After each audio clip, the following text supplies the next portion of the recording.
the Lord, praise the Lord, praise the Lord, praise the Lord, praise the Lord, praise the Lord, praise the Lord, praise the Lord. Hallelujah. സ്വർഗസ്ഥനായ ദൈവം നിങ്ങളെ അനുഗ്രഹിക്കട്ടെ എന്ന് പ്രാർത്ഥിച്ചുകൊണ്ട് ഇന്നത്തെ എൻ്റെ സന്ദേശം നിങ്ങൾക്ക് അനുഗ്രഹമായി തീരണമെന്നുള്ള ആഗ്രഹത്തോടെയും പ്രാർത്ഥനയോടും കൂടെ ഇതാ ജീസസ് ഫാമിലിയുടെ ഈ സന്ദേശത്തിലേക്ക് നിങ്ങൾക്കെല്ലാവർക്കും ആരാധനയിലേക്ക് സ്വാഗതം. കർത്താവ് നിങ്ങളെ അനുഗ്രഹിക്കട്ടെ. എൻ്റെ സന്ദേശം പ്രത്യേക ഒരു സന്ദേശമാണ്. എൻ്റെ വിഷയം വിശ്വാസം അധികം വിശുദ്ധി സമം അത്ഭുതം. അത്ഭുതം ഉണ്ടായെന്ന് വരാം, പക്ഷെ ഒട്ടനവധി അത്ഭുതവും നമ്മൾ ഉണ്ടാക്കിയെടുക്കണം. It must be created. വിശ്വാസം സൃഷ്ടിക്കുന്നു. വിശ്വാസവും വിശുദ്ധിയും കൂടെ ചേരുമ്പോൾ തീർച്ചയായിട്ടും സംഭവിക്കും. ഇങ്ങനെ പറയട്ടെ, ഒരാൾക്ക് ഭയങ്കര വിശുദ്ധ ജീവിതമാണ്, വലുതായിട്ടൊന്നും കാര്യം നേടണമെന്നില്ല, ഒരു സഭ പോലും സ്ഥാപിക്കണമെന്നും വലിയ നിർബന്ധമില്ല. എന്നാൽ വിശ്വാസവും വിശുദ്ധിയും, എന്നാൽ ഒരാൾക്ക് ഭയങ്കര വിശ്വാസമാണെന്ന് വിചാരിച്ചോ, അത്ഭുതങ്ങളുടെ ബഹളമാണ്. രോഗികൾ സൗഖ്യമാകുന്നു, വീൽ ചെയറിൽ ഇരിക്കുന്നവർ എഴുന്നേറ്റ് പോകുന്നു, ഭയങ്കര അത്ഭുതം. പക്ഷേ അവിടെയും വിശുദ്ധ ജീവിതം ഇല്ല എങ്കിൽ അവർ മൂക്കുകുത്തി വീഴും, ദൈവത്തിന് അപമാനമായി തീരും. അതുകൊണ്ട് ഞാനിങ്ങനെ പറയാറുണ്ട്, നേരത്തെ പറഞ്ഞ് നിങ്ങൾ കേട്ടിട്ടുണ്ട് അല്ലേ, ഞാൻ 2 കാലയിലാണ് നടക്കുന്നത്. വിശ്വാസം വിശുദ്ധി, വിശ്വാസം വിശുദ്ധി, വിശ്വാസം വിശുദ്ധി, 2 കാലയിലും കൂടെ നടക്കും. അപ്പോൾ നമ്മൾ വിശ്വാസവും വിശുദ്ധിയും ഉണ്ടെങ്കിൽ രോഗശാന്തി ഉണ്ടാകും, അത്ഭുതമുണ്ടാകും, ഉയർച്ചയുണ്ടാകും, വളർച്ചയുണ്ടാകും, അഭിവൃദ്ധി ഉണ്ടാകും, പ്രോസ്പെറിറ്റി ഉണ്ടാകും. 1 കൊരിന്ത്യർ 13:13 അതൊരു നല്ല അധ്യായമാണല്ലേ. വിശ്വാസം, പ്രത്യാശ, സ്നേഹം, ഈ 3 നിലനിൽക്കുന്നു. ഇവയിൽ വലിയതോ സ്നേഹം തന്നെ. 3 കാര്യങ്ങൾ നിലനിൽക്കുന്നത്, ഭൂമിയിൽ നിലനിൽക്കുന്നത്. സ്വർഗത്തിൽ നമുക്ക് വിശ്വാസത്തിൻ്റെ ആവശ്യമില്ല. സ്വർഗത്തിൽ എല്ലാവർക്കും സ്നേഹമുണ്ട്. അവിടെ വലിയ പ്രത്യാശയുടെയും വലിയ ആവശ്യമൊന്നുമില്ല. യേശുവാണ് നമ്മുടെ കൂടെയുണ്ട്. എന്നാൽ വിശ്വാസം നമുക്ക് ഭൂമിയിൽ ഈ 3 കാര്യങ്ങളുണ്ടായിരിക്കണം. ഏറ്റവും വലുത് ഏതാണ്? സ്നേഹം. എന്നാൽ ഒന്നാമത്തേത് ഏതാണ്? വിശ്വാസം. മറന്നുപോകരുത് അതിൻ്റെ സ്നേഹം. പിന്നെ ഇതിന് 2ൻ്റെയും കൂടെ ഒരു ലിങ്കാണ്, ഒന്ന് കൂട്ടിച്ചേർക്കുന്നതാണ് പ്രത്യാശ. പ്രത്യാശയുള്ള ജീവി എൻ്റെ വിചാരം മനുഷ്യൻ മാത്രമാണ്. പശുവിന് ഇന്ന് വയറ് നിറഞ്ഞു കടന്നു തുടങ്ങി, അതിന് നാളെ പറ്റി ചിന്തയുണ്ടോ? മീനിന്, സിംഹത്തിന്, എന്തുമായാലും ഇപ്പോഴുള്ള കാര്യമേ ഉള്ളൂ. നാളെ പറ്റിയൊരു ചിന്ത അതിനെപ്പറ്റിയില്ല. പ്രത്യാശയുള്ള ജീവി മനുഷ്യൻ മാത്രമാണ്. അതുകൊണ്ട് നമുക്കിത് 3 ഉണ്ടാക്കിയെടുക്കണം: വിശ്വാസം, പ്രത്യാശ, സ്നേഹം. വിശ്വാസമുണ്ടെങ്കിൽ വഴിയില്ലാത്തടത്ത് വഴി ഉണ്ടാക്കും, വഴി തുറക്കാം. ഞങ്ങൾ പട്ടാളത്തിലായിരിക്കുമ്പോൾ പറയുന്ന ഒരു കാര്യമാണ്, we will make a way where there is no way. ചിലരൊക്കെ അവർ ആപ്തവാക്യമായിട്ട് ചില റെജിമെൻ്റൊക്കെ എഴുതി വെച്ചിട്ടുണ്ട്, വഴിയില്ലാത്തടത്ത് നമുക്ക് വഴി തുറക്കാം. ഏതെങ്കിലും ഒരു കാര്യത്തിനകത്ത് വഴിയില്ലയോ, അത് ഏതിനായിരിക്കാം? കോളേജ് അഡ്മിഷന് വേണ്ടി, അല്ല നമുക്ക് കുറച്ച് പുരയിടം വാങ്ങിക്കണം. എവിടെയെങ്കിലും വഴിയില്ല എങ്കിൽ നമുക്ക് വഴി തുറക്കാം. ദൈവത്തിൻ്റെയൊക്കെ പ്രാർത്ഥിക്കാമെങ്കിൽ വഴി ഉണ്ടാകും. എല്ലാത്തിനകത്തും വഴി ഉണ്ടാകും അല്ലേ. ഒരു ഉദാഹരണം പറയാം, എനിക്ക് ഒത്തിരി ഉദാഹരണങ്ങളുണ്ട്. തിരുവനന്തപുരത്ത് ഒരു കോഴഞ്ചേരിക്കാരനായ ടോമിയും ക്ഷമയും തിരുവനന്തപുരത്തൂടെ താമസിക്കുകയാണ്. അവരുടെ വീട് കോഴഞ്ചേരിയിലാണ്. അവർ വീട് വാടകയ്ക്കെടുത്ത് താമസിക്കുക. മക്കളെയൊക്കെ പഠിപ്പിക്കാനുള്ള സൗകര്യം കോഴഞ്ചേരിയേക്കാൾ കൂടുതൽ സൗകര്യം തിരുവനന്തപുരത്താണ്. അവരുടെ വീട് വാടകയ്ക്കെടുത്ത് താമസിക്കുകയാണ്. അപ്പോൾ വേറൊരാളിനെ അവരെ പരിചയപ്പെടുത്തി, അവർ വന്ന് എന്നെ കൊണ്ടുപോയി. അവർ വീടുമായിട്ട് എനിക്ക് അടുത്ത ബന്ധമായി. ഒരിക്കൽ അവിടെ ചെന്ന് കഴിഞ്ഞപ്പോൾ ടോമി എന്നെയും കൊണ്ട് അവർ വാടകയ്ക്ക് താമസിക്കുന്ന വീടിൻ്റെ പുറകിലത്തെ പുരയിടത്തോട്ട് ഇറങ്ങി. അപ്പോൾ ഞാൻ അവർക്ക് ചോദിച്ചു, നിങ്ങൾ എന്തുകൊണ്ട് പണമുള്ളവരാണ്, എന്തുകൊണ്ട് നിങ്ങൾ തിരുവനന്തപുരത്തോടെ ഒരു വീട് വെക്കുന്നില്ല? അപ്പോൾ എന്നെ പുരയിടത്തിൽ കൊണ്ട് കാണിച്ചു വെച്ച് പറഞ്ഞത് ഞങ്ങളുടെ പുരയിടമാണ്, പക്ഷേ ഇതിങ്ങോട്ട് വരാൻ വഴിയില്ല. വഴിയുണ്ടെങ്കിലല്ല സിമെൻറ്റും കല്ലും ഒക്കെ കൊണ്ടിറക്കാനൊക്കത്തുള്ളൂ. ഞാൻ ചെന്നാൽ എന്നെ അവിടെ കൊണ്ട് കാണിച്ചു. പിന്നെ ഇവിടെ വന്നതോ അത് വാടകയ്ക്ക് താമസിക്കുന്നവരുടെ അവിടുന്ന് ഇത്രയും മാത്രം ഇറങ്ങി വരാൻ വേണ്ടി മാത്രം ഒരു ടെമ്പററി ആയിട്ടൊരു സൗകര്യം കൊടുത്തിരിക്കുക, വേറെ സൗകര്യമൊന്നുമില്ല. അവർ വീട് വെച്ച് കഴിഞ്ഞാൽ പിന്നെ ആ വഴി ബ്ലോക്ക് ചെയ്യുകയും ചെയ്യും അല്ലേ. അങ്ങനെയാണല്ലോ നമ്മുടെ നാട്ടിൽ അങ്ങനെ ചെയ്തെങ്കിലും ഒക്കത്തുള്ളൂ. അല്ലെങ്കിൽ ആ വഴി നമുക്ക് കേസ് കൊടുത്ത് നമ്മളെ സ്വന്തമാക്കാം. പറഞ്ഞു നിവൃത്തിയൊന്നുമില്ല. ഞാൻ നോക്കി, അപ്പുറത്തെ വീടുകളാണ്, ഇവിടെ ഒരു കുളമാണ്, മതിൽ വെച്ചിട്ടുണ്ട്, അതിനപ്പുറത്ത് കുളമാണ്, വലിയൊരു കുളം. ഇതിനിപ്പുറത്ത് കൽമതിലാണ്, ഇത്രയും ഘനമുള്ള കരിങ്കല്ല് കൊണ്ടുള്ള മതിലാണ് അവിടെ.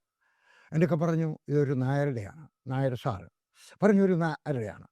അദ്ദേഹത്തിനൊക്കെ ചോദിച്ചിട്ട് തരത്തില്ല. എടാ, ഇങ്ങോട്ട് വരാനുള്ള വഴി, പിന്നെ അവിടെ ഒരു മതിൽ, ഒരു വാതിൽ വേണം, ഒരു ഗേറ്റ് വേണം, എങ്കിലേ കല്ലൊക്കെ ഉണ്ടാകും. ഞാൻ ചോദിച്ചു, ടോമി എവിടെ വേണം ടോമിക്ക് ഗേറ്റ്? അയ്യോ, ഭിക്ഷക്കാരൻ്റെ കയ്യിൽ ഐസ്ക്രീം വേണോ കേക്ക് വേണോ എന്ന് ചോദിക്കുന്ന പോലെയാണല്ലോ.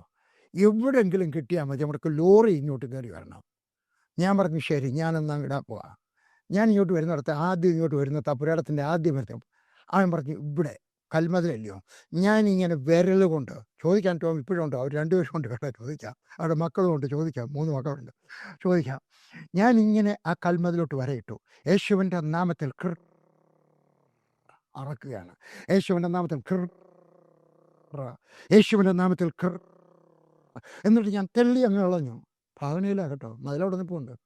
ഞാൻ പറഞ്ഞു യേശുവിൻ്റെ നാമത്തിലൂടെ ഒരു ഗേറ്റ് ഉണ്ടാവട്ടെ, അവരിവിടെ കെട്ടിടം പണിയട്ടെ. ഞാനങ്ങ് പോയി. അടുത്ത ദിവസം എൻ്റെ വിചാരം the very next day Tommy അവിടെ നിൽക്കുകയാണ്. അന്നേരമായി വഴി കൊടുക്കത്തില്ലെന്ന് പറഞ്ഞ നായർ സാർ അതുവഴി വരുന്നു. അന്ന് ചോദിച്ചാൽ എന്താ കെട്ടിടം പണിയാത്ത? അയ്യോ അതിന് വഴിയില്ലല്ലോ. ഒരു കാര്യം ചെയ്തു, നിങ്ങൾ ഇവിടോട്ടൊരു ഗേറ്റ് ഇട്ടോ, ഒരു ലോറി കയറത്തക്കോണം. എവിടെ? വഴിയില്ലാത്തടത്ത് വഴി തുറക്കുന്നവനായ ദൈവം. എങ്ങനെയാണെന്നുള്ളത് പിന്നെ നമുക്ക് കാണാം. കണ്ണുനീരിനെ സന്തോഷമാക്കുന്നവനായ ദൈവം. കണ്ണുനീരിനെ സന്തോഷമാക്കുന്നവൻ. കണ്ണുനീരൊഴുക്കുന്ന വ്യക്തിയാണോ? എൻ്റെ ഒരു സിനിമയുണ്ട്, ചിറകിൻ മറവിൽ. അതിൻ്റെ അവസാനം ഒരു സ്ത്രീ സാക്ഷ്യം പറയുന്നുണ്ട്. അവർക്ക് കുഞ്ഞുങ്ങളില്ലായിരുന്നു. ആശുപത്രി ചെന്നു, തിരുവനന്തപുരത്താണ്. ആശുപത്രി ചെന്നു, അവർ പരിശോധിച്ചു കഴിഞ്ഞാൽ പറഞ്ഞു എൻ്റെ ഗർഭപാത്രം ചുരുങ്ങിപ്പോയി, ഇനി കുഞ്ഞുങ്ങളുണ്ടാകത്തില്ല. ആരാണ്ട് പറഞ്ഞു ഇതാ അവിടെ ഒരു പാസ്റ്റർ, പ്രാർത്ഥിക്കുന്ന ഒരു പാസ്റ്ററുണ്ട്. അവരെയും വിളിച്ചുകൊണ്ട് 6-ാം ഇട ചെന്നു. അവിടുത്തെ പാസ്റ്റർ പ്രസംഗിച്ചത് എൻ്റെ ഒരു പുസ്തകത്തിൻ്റെ കഥ പറഞ്ഞുകൊണ്ടായിരുന്നു. അത് കഴിഞ്ഞ് വെച്ച് ചെന്നിട്ട് പറഞ്ഞു എനിക്ക് വേണ്ടി പ്രാർത്ഥിക്കണം, എനിക്ക് മക്കൾ, എൻ്റെ ഗർഭപാത്രം ചുരുങ്ങിപ്പോയി. ആ പാസ്റ്റർ പ്രാർത്ഥിച്ചു വെച്ച് എൻ്റെ അത്ഭുതങ്ങളുടെ താക്കോൽ ആ പുസ്തകത്തെ പറ്റി അന്ന് അദ്ദേഹം പ്രസംഗിച്ചത്. അതല്ല, അതിന് പ്രസംഗത്തിനകത്തെ ഒരു ഭാഗം എന്നാണ്. ഒരു പുസ്തകം എടുത്ത് കൈ കൊടുത്തു. അവരത് വായിച്ചപ്പോൾ അവർക്ക് വിശ്വാസം ഉണ്ടായി. ഈ ദൈവം നല്ലവനാണ്, കണ്ണുനീർ തുടയ്ക്കുന്നവനാണ്, മച്ചി എന്നുള്ള എൻ്റെ പേര് മാറ്റിക്കളയുന്നവനാണ്. മക്കളില്ലാത്ത എൻ്റെ കൈകൾ എൻ്റെ മുല കുടിക്കുവാനായിട്ട് ഒരു കുഞ്ഞിനെ കർത്താവിന് തരുവാൻ കഴിയുവാണ്. അവർക്ക് വിശ്വാസം ഉണ്ടായി. അവർ എൻ്റെ ഓഫീസിൻ്റെ അഡ്രസ്സോട് ഉണ്ടായിരുന്നു. തിരുവനന്തപുരത്തെ ഓഫീസിൽ ചെന്നു. അവിടെ ചെന്ന് കഴിയുമ്പോൾ എൻ്റെ ഓരോ പുസ്തകം ഓരോ മാസവും വായിക്കാൻ തുടങ്ങി. എൻ്റെ സീഡികളൊക്കെ പുസ്തകങ്ങളൊക്കെ കേൾക്കാൻ തുടങ്ങി. അവർ ഞാൻ പറഞ്ഞതുപോലെ എല്ലാം ചെയ്തു. ഒരു കുഞ്ഞിൻ്റെ പടം ഉള്ള കലണ്ടർ വാങ്ങിച്ചുകൊണ്ടത്. ഒരു ആൺകുഞ്ഞ്, ഒരു പെൺകുഞ്ഞ്. പറഞ്ഞ ആൺകുഞ്ഞാണെങ്കിൽ ഇതുപോലിരിക്കും, നല്ലപോലെ വെളുത്തതായിരിക്കും, നല്ല മുടിയുണ്ടായിരിക്കും. പെൺകുഞ്ഞാണെങ്കിൽ ഇങ്ങനെ. അതിനകത്ത് കാണാൻ കേട്ടോ, നിങ്ങൾ ആ സിനിമയുടെ അവസാനം നിങ്ങൾക്ക് കാണാം. ആ സഹോദരി സാക്ഷ്യം പറയുന്നുണ്ട്. എന്നിട്ട് പറഞ്ഞു പേരുമൊക്കെ കണ്ടുപിടിച്ച് വെച്ചു. അതിൻ്റെ വേറൊരു പ്രസംഗത്തിനകത്തുള്ള പേരുമൊക്കെ, ഒരു ആൺകൊച്ചിൻ്റെ പേര്, ഒരു പെൺകൊച്ചിൻ്റെ പേര്. ഒരു ഉടുപ്പ് വാങ്ങിച്ചുകൊണ്ട്, ഒരു ആൺകൊച്ചിൻ്റെ ഉടുപ്പ്, ഒരു പെൺകൊച്ചിൻ്റെ ഉടുപ്പ്. എന്നിട്ട് പറഞ്ഞു. അപ്പോഴാണ് ഞങ്ങളുടെ പാട്ട് കേട്ടത്. അമ്മയും കുഞ്ഞും എന്നുള്ളൊരു CD ഉണ്ടായിരുന്നു. അതിനകത്ത് ശരീരമേ ജീവൻ പ്രാപിക്കുക.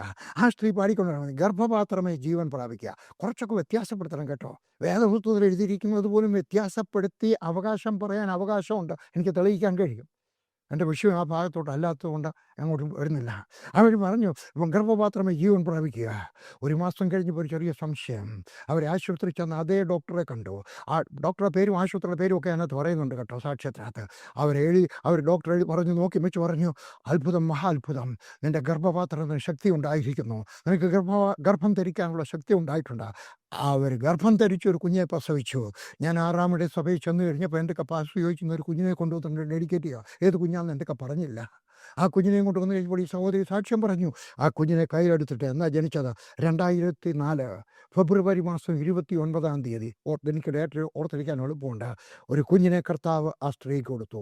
നിൻ്റെ കണ്ണുനീർ തുടയ്ക്കുന്നവനാണ്. ഏതെങ്കിലും ഒരു വിധത്തിൽ കണ്ണുനീർ തുടയ്ക്കുന്നവൻ നിൻ്റെ വിശ്വാസം കൊണ്ട്. അതാണ് എൻ്റെ വിഷയം. വിശ്വാസത്താൽ സാധിക്കും. കഴിവില്ലാത്ത ഇടത്തെ നിനക്ക് അത്ഭുതമാക്കി മാറ്റും. ഞാൻ പറഞ്ഞില്ല, എൻ്റെ വിദ്യാഭ്യാസം 10-ാം ക്ലാസ്സാണ്. പക്ഷേ സ്വർഗസ്ഥനായ ദൈവം എന്നെ അസാധാരണമായിട്ട് ഇംഗ്ലീഷ് പറയാൻ പഠിപ്പിച്ചു. സാഹിബ്മാരുടെ സഭകളിൽ അവരുടെ പാസ്റ്റേഴ്സ് മുന്നോട്ട് പ്രസംഗിക്കാൻ എനിക്ക് കഴിവുന്നു. 84 പുസ്തകം എഴുതി. എങ്ങനെയാണ് ഇത് സാധിച്ചത്? എൻ്റെ സ്വർഗസ്ഥനായ ദൈവം കഴിവില്ലാത്തടത്ത് കഴിവ് തന്ന് അത്ഭുതമാക്കി മാറ്റിയിരിക്കുകയാണ്. ഞാനീ പറഞ്ഞത് എന്നെയാക്കി എന്നുള്ളത് നിങ്ങൾക്ക് സാധ്യമാണെന്നാണ് പറയുന്നത്. നിൻ്റെ പരാജയത്തെ വിജയമാക്കി മാറ്റാം, നിൻ്റെ ലജ്ജയെ അഭിമാനമാക്കി മാറ്റാം, നിൻ്റെ പരിവാസത്തെ മാനമാക്കി മാറ്റാം. ഹല്ലേലൂയ. ഇതാ ഇന്ന് ഞാൻ കുറേ തത്വങ്ങൾ പറയാൻ പോവുകയാണ്. ഒരത്ഭുതം സൃഷ്ടിക്കുന്നതിനുള്ള തിരുവചന വ്യവസ്ഥ ഏതൊക്കെയാണെന്ന് നമുക്ക് നോക്കാം. അത്ഭുതം വേണമെങ്കിൽ എന്തൊക്കെയാണ് വ്യവസ്ഥ? ചുമ്മാ അങ്ങ് ചോദിച്ചാൽ മാത്രം മതിയോ? ഇല്ല, വ്യവസ്ഥയുണ്ട്. നിങ്ങൾക്കൊരു പാസ്പോർട്ട് തരണമെന്ന് ഗവൺമെൻറ്റിൻ്റെ നിയമമാണ്. പക്ഷേ പാസ്പോർട്ട് വേണമെങ്കിൽ ചില കാര്യങ്ങളൊക്കെ നിങ്ങൾ ചെയ്തിരിക്കണം, എങ്കിൽ മാത്രമേ കിട്ടത്തുള്ളൂ. അതുപോലെ ദൈവത്തിൽ നിന്നൊരു അത്ഭുതം നേടിയെടുക്കുവാൻ വിശ്വാസത്തോടെയുള്ള പ്രാർത്ഥന അത്ഭുതം സൃഷ്ടിക്കുവാനായിട്ട് എന്ത് ചെയ്യണം? ഒന്ന്, നമ്മുടെ വിശ്വാസത്തെ വർദ്ധിപ്പിക്കാം. ഹല്ലേലൂയ. വിശ്വാസം ഇല്ലയോ? അതോ കുറച്ചുണ്ടോ? ഇല്ലെങ്കിൽ നിങ്ങൾക്ക് വിളിച്ചു വരുത്താം.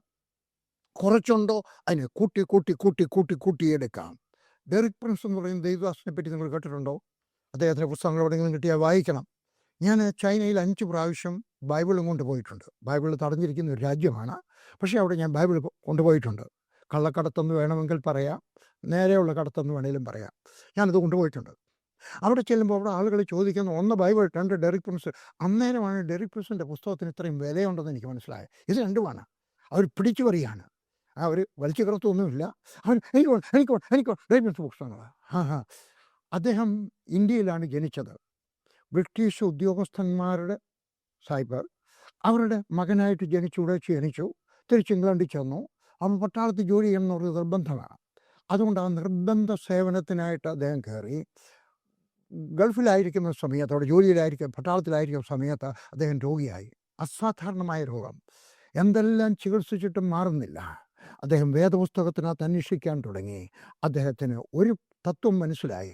എനിക്ക് വിശ്വാസം ഇല്ലെന്ന് പറഞ്ഞാലും, എനിക്ക് വിശ്വാസം കുറവാണെന്ന് പറഞ്ഞാലും എനിക്കതിനെ വളർത്തിയെടുക്കാം. എവിടെ എഴുതിയിരിക്കുന്ന? റോമർക്ക് എഴുതിയ ലേഖനം 10-ാം അധ്യായത്തിൻ്റെ 17-ാമത്തെ വാക്യം. വിശ്വാസം കേൾവിയാലും, കേൾവി ക്രിസ്തുവിൻ്റെ വചനത്താലും വരുന്നു. ഫെയ്ത്ത് കംസ് എന്ന് പറഞ്ഞാൽ ഇല്ലെങ്കിൽ ഉണ്ടാക്കാം, ഉണ്ടെങ്കിൽ അതിനെ കൂട്ടിയെടുക്കാം. അദ്ദേഹത്തിൻ്റെ ജീവിതം അപ്പാടെ മാറി. അദ്ദേഹം വചനം കേട്ടു വന്നു കഴിഞ്ഞപ്പോൾ അദ്ദേഹം നല്ല പരിപൂർണ്ണ സൗഖ്യമായി. വളരെയേറെ പ്രായമായിട്ട് നല്ല ആരോഗ്യത്തിലാണ് അദ്ദേഹം മരിച്ചത്. ഹല്ലേലൂയ. ഞാൻ പറയുന്നു, നിങ്ങൾക്ക് വിശ്വാസം ഇല്ലെങ്കിൽ വരുത്താം, ഉണ്ടെങ്കിൽ അത് വർദ്ധിപ്പിച്ചെടുക്കാം. ഹല്ലേലൂയ.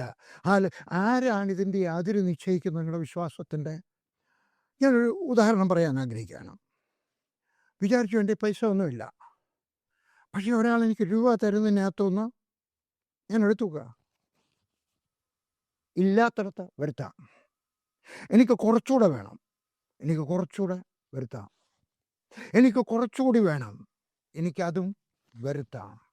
എനിക്ക് കുറച്ചുകൂടെ വേണം, എനിക്കതും വരുത്താം. ആരാ നിശ്ചയിക്കുന്നത് അതിൽ? ഞാൻ. തരുന്ന ആൾ വെച്ചിരിക്കുകയാണ്, ഒരു കെട്ട് കൊണ്ടുവച്ചിരിക്കുക. ആവശ്യമുള്ള അത്ര എടുത്തോ. അദ്ദേഹം പോയി എടുത്താട്ടെ.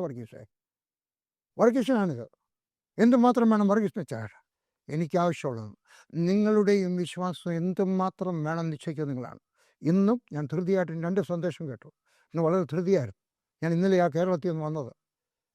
വന്നു കഴിഞ്ഞപ്പോൾ ഞാൻ ധൃതിയായിരുന്നിട്ട് 2 സന്ദേശം കേട്ടു. 3 സന്ദേശം കേട്ടു. 3 സന്ദേശം കേട്ടു. ഒരെണ്ണം ഇംഗ്ലീഷിനകത്താണ് വിശ്വാസത്തെ പറ്റിയുള്ള കൂടുതൽ സന്ദേശങ്ങൾ. മലയാളത്തിലുള്ള വിശുദ്ധിയെപ്പറ്റിയുള്ള 2 എണ്ണം ഞാൻ കേട്ടു. ഞാൻ നിങ്ങളൊക്കെ പറയുന്നു, അതിര് നിശ്ചയിക്കുന്നത് ദൈവമല്ല. ഈ വേദപുസ്തകത്തിനകത്ത് 7000 വാഗ്ദത്തം തന്നിട്ടുണ്ട്. 7000 വാഗ്ദത്തം. ആർക്ക് വേണ്ടിയാണ്? നമുക്ക് വേണ്ടി. ചത്ത് കഴിഞ്ഞിട്ടല്ല, സ്വർഗത്തിൽ ചെല്ലുമ്പോഴല്ല, എല്ലാം നമുക്കിവിടെയാണ്. അതുകൊണ്ട് നമ്മളെ വിശ്വാസം കേൾവിയാൽ ഇല്ലാത്തയിടത്ത് വരുത്തിയെടുക്കണം. ഇതാ 3 യോഹന്നാൻ 2-ാമത്തെ വാക്യം. ഒരധ്യായമുള്ളല്ലോ. അതിനകത്ത് എഴുതിയിരിക്കുകയാണ്, ദൈവത്തിൻ്റെ ആഗ്രഹം പറയുകയാണ് നമ്മളെല്ലാ കൃപാവരത്തിലും വളരണം. ഞാൻ ഇംഗ്ലീഷിൽ വായിക്കട്ടെ. ഇംഗ്ലീഷിലാണ് കുറച്ചുകൂടെ വിശദമായിട്ട് എഴുതിയിരിക്കുന്നത്. ആംപ്ലിഫൈഡ് ബൈബിളിനകത്ത്. മലയാളത്തിൽ എഴുതിയപ്പോൾ ചെറുതായിട്ടൊന്ന് ചുരുങ്ങിയതുപോലെ എനിക്ക് തോന്നുന്നു. Beloved, I pray that in every way, എല്ലാ കാര്യത്തിലും യു മേ സക്സീഡ്, നീ ജയിക്കണം. സകലത്തിലും നീ ജയിക്കണം. 2, ആൻഡ് പ്രോസ്പർ, അഭിവൃദ്ധി പ്രാപിക്കണം. ചിലർക്ക് ഈ അഭിവൃദ്ധി എന്ന് കേൾക്കുമ്പോഴേ, പ്രോസ്പെറിറ്റി ഗോസ്പൽ എന്ന് കേൾക്കുമ്പോഴേ ദേഷ്യമാണ്. അവർ താമസിക്കുന്ന വലിയ വീട്ടിലാണ്. അവർ ധരിക്കുന്ന വസ്ത്രം വലുതാണ്. അവരുടെ മക്കളൊക്കെ വിദേശത്ത് പഠിക്കുകയാണ്, എഞ്ചിനീയറിംഗ് ഒക്കെ പഠിക്കുക. ഇവിടെ അങ്ങ് ITIക്ക് പഠിക്കാൻ പോരായിരുന്നോ? പ്രോസ്പെരിറ്റി മോശമാണെങ്കിൽ. എൻ്റെ വിഷയം ദൈവത്തിൻ്റെ ആഗ്രഹം that in every way you may succeed and in every way you may prosper. 3, and in every way be in good health, നല്ല ആരോഗ്യം ഉണ്ടായിരിക്കണം physically. And just as I know your soul prosperous spiritually, നമ്മൾ ആത്മീകമായിട്ട് വളരണം. ദൈവത്തിൻ്റെ ആഗ്രഹം ഇതാണ്. നിങ്ങൾ ഒരു ജീവചരിത്രം വായിച്ചിട്ടില്ലാത്തവരോട് പറയുകയാണ്, ഇംഗ്ലീഷ് അറിയാവുന്നവരുണ്ട്, ലീഡർഷിപ്പിനെ പറ്റി പഠിക്കണമെങ്കിൽ നെപ്പോളിയൻ്റെ ജീവചരിത്രം വായിക്കണം. നെപ്പോളിയൻ ഒരു ദിവസം ഗാർഡ് ഓഫ് ഓണർ നോക്കുക, പട്ടാളത്തെ പരിശോധിക്കുകയാണ്. പട്ടാളമെല്ലാം നിൽക്കുകയാണ്. യുദ്ധത്തിന് പോകുമ്പം വേറൊരു കാര്യം, യുദ്ധം ഇല്ലാത്തപ്പോഴൊക്കെ ആഴ്ചയിൽ ഒരിക്കലൊക്കെ അവരുടെ പട്ടാളത്തെ പരിശോധിക്കും. അവരുടെ ഷൂസ്, അവരുടെ ഡ്രസ്സ് എല്ലാം പരിശോധിക്കാം. അദ്ദേഹം കുതിരപ്പുറത്താണ്. അദ്ദേഹം കുതിരപ്പുറത്ത് ഇരുന്നുകൊണ്ട് ഇങ്ങനെ പോവുകയാണ്. പട്ടാളക്കാരെല്ലാം വടി പോലെ നിൽക്കണം, ആരും അനങ്ങാൻ പാടില്ല. ഞാൻ പട്ടാളത്തിലായിരുന്നുകൊണ്ട് എനിക്കറിയാം, അനങ്ങാൻ പാടില്ല. മൂക്കിൻ്റെ അറ്റത്ത് വന്നൊരു കൊതുക് കടിച്ചാൽ അനങ്ങാൻ പാടില്ല. അനങ്ങിയാൽ പണിഷ്മെൻ്റ് കിട്ടും. നെപ്പോളിയൻ കുതിരപ്പുറത്ത് ഇങ്ങനെ പട്ടാളത്തെ ഓരോരുത്തരും നോക്കി പോവുകയാണ്. അങ്ങോട്ട് ചെന്നപ്പോഴാണ് ഈ കുതിര പെട്ടെന്ന് അങ്ങ് ചനച്ചു. അതിന് ഇംഗ്ലീഷിൽ ബോൾട്ട് എന്ന് പറയും. കുതിര അങ്ങ് കാലൊക്കെ 2 കൈയും അങ്ങ് പൊക്കും. നെപ്പോളിയൻ വീഴാൻ തുടങ്ങി. ഈ ഒരു പട്ടാളക്കാരൻ ചെയ്യാൻ പാടില്ലാത്തൊരു കാര്യം ചെയ്തു. അദ്ദേഹം ആ കുതിരയുടെ കടിഞ്ഞാറിന് കളിച്ച് പിടിച്ചു. അതുകൊണ്ട് നെപ്പോളിയൻ വീണില്ല. നെപ്പോളിയൻ ഇങ്ങനെ പറഞ്ഞു, താങ്ക് യു ക്യാപ്റ്റൻ. അദ്ദേഹം അടുത്തുള്ളവരെയൊക്കെ പരിശോധിച്ചൊക്കെ പോയി. ഈ പട്ടാളക്കാരൻ ബുദ്ധിമുള്ളവനായിരുന്നു. ചിലപ്പം എൻ്റെ കുടുംബത്തിൽ ജനിച്ചായിരിക്കും. അദ്ദേഹം തിരിച്ച് പരേതെല്ലാം കഴിഞ്ഞ് ബാരക്കിലോട്ട് ചെന്നു. ബാരക്കിൽ വെച്ച് ഒരു പട്ടാളക്കാരൻ വിളിച്ചു, എൻ്റെ കടക്കെടുത്താട്ടെ. എവിടെ പോവാ? ഓഫീസർ മെസ്സിൽ. എന്താ കാര്യം? അത് പിന്നെ പറയാം, എടുത്താട്ടെ. അതിനെ കൊണ്ട് എടുപ്പിച്ച് നേരെ ഓഫീസർ മെസ്സിൽ ചെന്നു. അവിടെ ചെന്ന് വെച്ച് പറഞ്ഞു, എൻ്റെ പേരാണ് ക്യാപ്റ്റൻ, അതുകൊണ്ട് എനിക്ക് മുറി വേണം. അവരൊരാൾ, ആര് പറഞ്ഞത് ക്യാപ്റ്റനായെന്ന്? എംപറർ പറഞ്ഞു, നെപ്പോളിയൻ ബോണപ്പാർട്ട് പറഞ്ഞു. അദ്ദേഹം പറഞ്ഞെങ്കിൽ അങ്ങനെ തന്നെ. ഒരാൾ ചെന്ന് വെച്ച് ചോദിച്ചു, സാർ ഇതുപോലെ ഒരാൾ താണ്ട വന്നിരിക്കുന്നു, മിസ്റ്റർ സ്മിത്തോ ഏതാണ്ടൊരു പേര് പറഞ്ഞു. ആണ്ട് പറഞ്ഞു ക്യാപ്റ്റൻ ആക്കിയെന്ന് പറഞ്ഞു. അദ്ദേഹം പറഞ്ഞു, if the emperor said so it is so എന്ന് പറഞ്ഞൊരു അർത്ഥം അറിയാമോ? എംപറർ, ചക്രവർത്തി അങ്ങനെ പറഞ്ഞെങ്കിൽ അങ്ങനെ തന്നെ. ഞാൻ പറയുന്നു, ചക്രവർത്തി പറഞ്ഞെങ്കിൽ എനിക്ക് പറഞ്ഞില്ല എന്ന് വേണമെങ്കിൽ പറയാം. പക്ഷേ എൻ്റെ ദൈവം എന്തെങ്കിലും പറഞ്ഞാൽ അങ്ങനെ തന്നെ. എൻ്റെ ദൈവം ഇതിനകത്ത് പറഞ്ഞിരിക്കുന്നത് വിശ്വസിക്കണം. നിങ്ങളുടെ ആരോഗ്യത്തിനകത്ത്, നിങ്ങളുടെ പ്രധാനത്തിനകത്ത്, നിങ്ങളുടെ കഴിവിനകത്ത് എൻ്റെ സ്വർഗസ്ഥനായ ദൈവം നിങ്ങൾക്ക് തരും. ഒന്ന്, in every way, in every way. Hallelujah. അങ്ങനെ എല്ലാ കാര്യത്തിനകത്തും നിങ്ങൾ പ്രാപിച്ചിരിക്കണം. രണ്ടാമത്തെ കാര്യം പറയുകയാണ്, വിശ്വാസമുള്ള വ്യക്തികളുമായിട്ട് കൂട്ടായ്മ കൂടണം. അല്ലേ? വിശ്വാസമുള്ള വ്യക്തി, വിശ്വാസം ഇല്ലാത്തവനോട് കൂട്ടായ്മ കൂടിയാൽ എന്തോ രസം. ഒരിക്കൽ ഞാൻ പ്രാർത്ഥിച്ചുകൊണ്ടിരിക്കുന്ന സമയത്ത് ഒരു കുടുംബം എന്നെ കാണാൻ വന്നു. കേരളത്തിൽ വെച്ചാണ്. വന്നു കഴിഞ്ഞ് വെച്ച് പറഞ്ഞു, ആണ്ട് ഞങ്ങളുടെ കുഞ്ഞ് പഠിക്കാൻ ഇച്ചിരി മോശമാണ്. ഞാൻ ആ കുഞ്ഞിന് പഠിക്കാനുള്ള ചില ഉപദേശങ്ങളൊക്കെ കൊടുത്ത് ഇങ്ങനെ പഠിക്കണം കേട്ടോ, ഇനി 1 മാസമേ ഉള്ളൂ. ഞാൻ പറഞ്ഞു, കാര്യമായിട്ട് പോയി പഠിക്കാമെന്ന് ജയിക്കും. അവിടെ ഇരുന്ന വേറൊരു മനുഷ്യൻ ഈ കൊച്ചിൻ്റെ കൂടെ വന്നല്ല, വേറെ ആൾ, അതിനെ നടക്കരുത്, ഇനി 1 മാസമേ ഉള്ളൂ, പഠിക്കാൻ ജയിക്കത്തില്ല. ഞാൻ പറഞ്ഞു, മിണ്ടരുത്, നെഗറ്റീവായിട്ട് സംസാരിക്കരുത്. നിങ്ങൾ വിശ്വാസമുള്ള വ്യക്തിയാണ്, കുറച്ചുകൂടെ ഉണ്ടാക്കണമെന്നുള്ള ആഗ്രഹമുള്ള വ്യക്തിയാണെങ്കിൽ എന്ത് ചെയ്യണം? വിശ്വാസമുള്ളവരുമായിട്ട് മാത്രം കൂട്ടുകൂടണം. ഇങ്ങനെ ഒരു മൂലഭാഷയിലൊരു വാക്കുണ്ട് കൂട്ടായ്മയ്ക്ക്, കൊയിനോനിയാണ്, ഫെലോഷിപ്പ്. ഞങ്ങളൊക്കെ വിചാരിച്ചിരുന്നൊക്കെ അങ്ങനെയാണ്. പക്ഷേ ഞാൻ 10ാം കൊട്ടായിരിക്കുമ്പോഴാണ് ഒരു ദൈവദാസൻ വന്ന് പറഞ്ഞു, എനിക്കൊരു പുസ്തകവും തന്നു. കൊയിനോനിയ എന്നുള്ള വാക്കിൻ്റെ അർത്ഥം അതല്ല. കൊയിനോനിയ എന്ന് പറഞ്ഞാൽ കൂട്ടായ്മയായി, അല്ലേ? ഞങ്ങൾ എവിടെ പോവാ? കൂട്ടായ്മയ്ക്ക് പോവുക. ആ അർത്ഥത്തിലല്ല പറയുന്നത് കൂടിപ്പോയാൽ 4 or 5 പേര്, ഒരേ വിശ്വാസമുള്ളവർ, ഒരേ ചിന്തയുള്ളവർ, ഒരേ ആഗ്രഹമുള്ളവർ, ഒരു മനസ്സോടുകൂടെ ചേർന്ന് വരുന്നതാണ് കൊയിനോനിയ. 2 വിശ്വാസമുള്ളവരല്ല കേട്ടോ. ദൈവം സുഖമാക്കിയെന്നും വരും, സുഖമാക്കിയില്ലെന്നും വരും, അങ്ങനെയുള്ളവരല്ല, ഒറ്റേ വിശ്വാസമുള്ളവർ. എൻ്റെ ഒരു അമ്മാച്ചൻ കൊല്ലത്തുണ്ടായിരുന്നു, മഹാനായിരുന്നു. അദ്ദേഹം ഇങ്ങനെ പറഞ്ഞു ഒരിക്കൽ, എനിക്കന്ന് 5 or 6 വയസ്സേ ഉള്ളൂ. പറഞ്ഞു, പക്ഷേ എൻ്റെ അമ്മച്ചി പറഞ്ഞപ്പോൾ എനിക്ക് ആ തലേ കയറി. പറഞ്ഞു, തെണ്ടാൻ പോയാലും വലിയ ചിരട്ട എടുക്കണം കേട്ടോ. അങ്ങനെയുള്ളവരുമായിട്ട് വേണം കൂട്ടായ്മ കൂടാനായിട്ട് കേട്ടോ. ഞാൻ പറയട്ടെ, നെഗറ്റീവായിട്ട് ചിന്തിക്കുന്നവരും പോസിറ്റീവായിട്ട് ചിന്തിക്കുന്നവരും കൂടെ കൊയിനോനിയ ആകത്തില്ല. ഇംഗ്ലീഷിൽ ഇങ്ങനെ പറയാറുണ്ട്, birds of same feather flock together. ഒരേ തൂവലുള്ള പക്ഷികളെല്ലാം ഒന്നിച്ചാണ് നടക്കുന്നത്. നിങ്ങൾ കണ്ടുണ്ടോ? കാക്കയും പ്രാവും കൂടെ നടക്കുന്നുണ്ടോ? കാക്കയും പരുന്തും കൂടെ ഒന്നിച്ചിരിക്കുന്ന കണ്ടുണ്ടോ? പരുന്തും മയിലും കൂടെ ഒന്നിച്ചിരിക്കുന്നു, ഒരേ ഫെദർ. അതുകൊണ്ട് നിങ്ങൾ അങ്ങനെയുള്ള ഒരു കൊയിനോനിയ ഗ്രൂപ്പ് ഉണ്ടാക്കണം. ഞാൻ ഉണ്ടാക്കി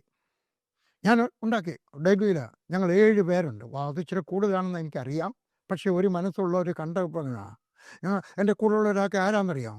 മുഴുവൻ പേരും മെഗാ ചർച്ചിൻ്റെ പാസ്റ്റേഴ്സാണ്, മുഴുവൻ പേർക്കും. ഒരാൾക്ക് 7000 പേരുണ്ട്, പലയിടത്തായിട്ടാണ്, ഡൽഹിയിൽ തന്നെ 7000 പേരുണ്ട്. വേറൊരാൾക്ക് 980 പേരുണ്ട്. വേറൊരാൾ തുടങ്ങിയിട്ട് 3 വർഷം 750 പേരുണ്ട്. ഞങ്ങൾ ഒന്നിച്ചു കൂടുമ്പോൾ എന്താ പറയും, അയ്യോ ഡൽഹി വലിയ പ്രയാസം, ഇവിടെ ആരും രക്ഷിക്കപ്പെടത്തില്ല. അങ്ങനെയല്ല, നിങ്ങൾ സംസാരിക്കുന്നവരാണ്, ദൈവം അനുഗ്രഹിക്കുന്നവനാണ്, ഞങ്ങളുടെ ആവശ്യങ്ങളെല്ലാം നിറവേറ്റുന്നവനാണ്. ഞങ്ങളെ പ്രോസ്പർ ചെയ്യുന്നവനാണ്, ഞങ്ങൾക്ക് നന്മ തരുന്നവനാണ്. Hallelujah, hallelujah. 2 ദിവസത്തിനകത്ത് ഞങ്ങൾ വീണ്ടും ഒന്നിച്ചു കൂടുക. മാസത്തിലൊരിക്കൽ കൂടും, അല്ലെങ്കിൽ 2 മാസത്തിലൊരിക്കൽ കൂടും, അല്ലെങ്കിൽ 3 മാസത്തിൽ ഞാൻ ഇവിടെ ഉണ്ടെങ്കിൽ മാസത്തിലൊരിക്കൽ കൂടും.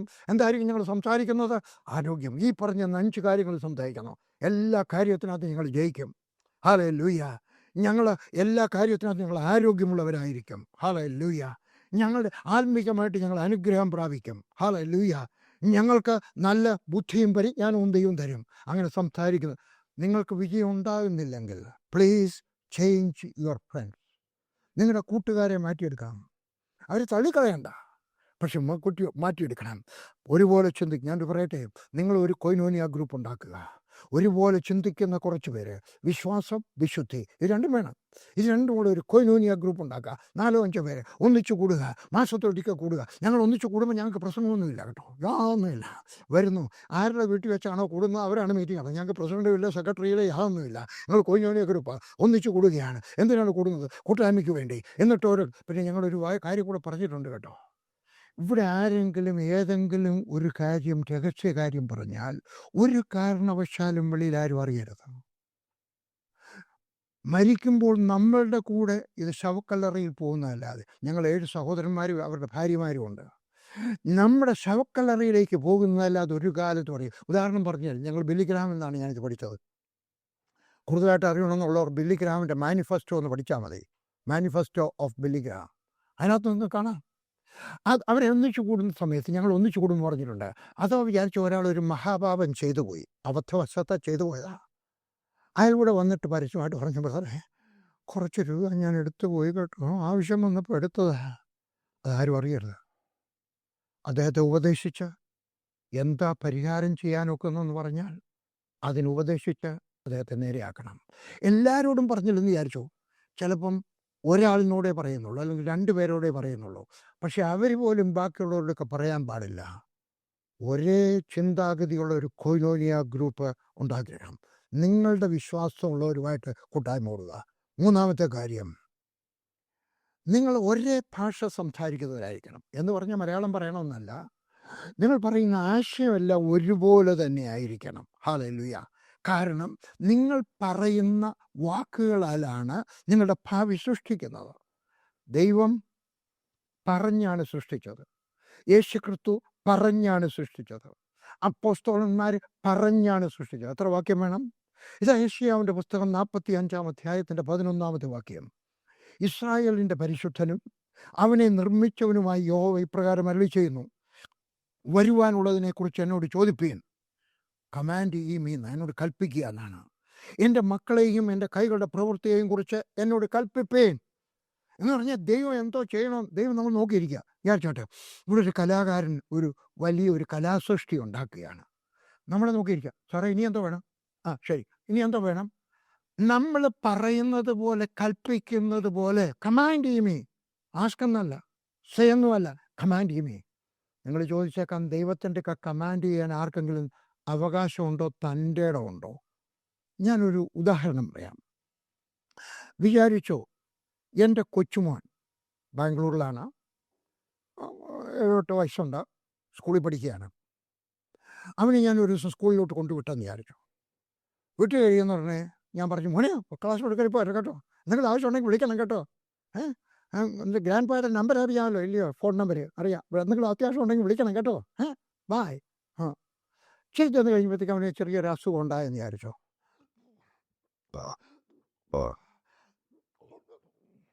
അപ്പോൾ ടീച്ചർ വിളിച്ചുകൊണ്ട് ക്ലാസ് അവർക്ക് അതിൻ്റെ റൂമുണ്ട്, അവിടോട്ട് കൊണ്ടുപോയി. അവൻ പറയും, എനിക്കിപ്പോൾ എൻ്റെ ഗ്രാൻഡ് പായെ വിളിക്കണം. അവിടെ ഇരിക്കുന്ന ക്ലർക്ക്, അവൻ്റെ ഫോണില്ല, സ്കൂൾ ഫോൺ അനുവദിച്ചിട്ടില്ല. അത് ടെലിഫോൺ അങ്ങോട്ട് കൊടുത്തു. അവൻ എൻ്റെ നമ്പർ അറിയാം, അവൻ പഠിപ്പിച്ചിട്ടുണ്ട്. അവൻ്റെ അപ്പൻ്റെ അമ്മയുടെ അറിയാം, എൻ്റെ അറിയാമെന്ന് വിചാരിച്ചു. അവനങ്ങോട്ട് ഞെക്കി. PG വർഗീസല്ലയോ? ആണോ? അവിടെ ഇരിക്കുന്ന ഇങ്ങോട്ട് എളുപ്പം മാറണം കേട്ടോ. അവിടെ ഇരിക്കുന്ന ക്ലർക്ക് പറയും, ആരോടാ സംസാരിക്കുന്നത്? ടെലിവിഷനകത്ത് പ്രസംഗിക്കുന്ന PG വർഗീസിനോടോ? അങ്ങനല്ല, വളരെ ബഹുമാനത്തോടെ പറയണം. അവൻ എന്തോ പറയും? 2 കാര്യം. ഞാനും PG വർഗീസുമായിട്ടുള്ള ബന്ധം നിനക്കറിയാമോ? എൻ്റെ ഗ്രാൻഡ് പായാണ്, അദ്ദേഹത്തിൻ്റെ DNA ആണ് എൻ്റെ രക്തത്തിനകത്ത്.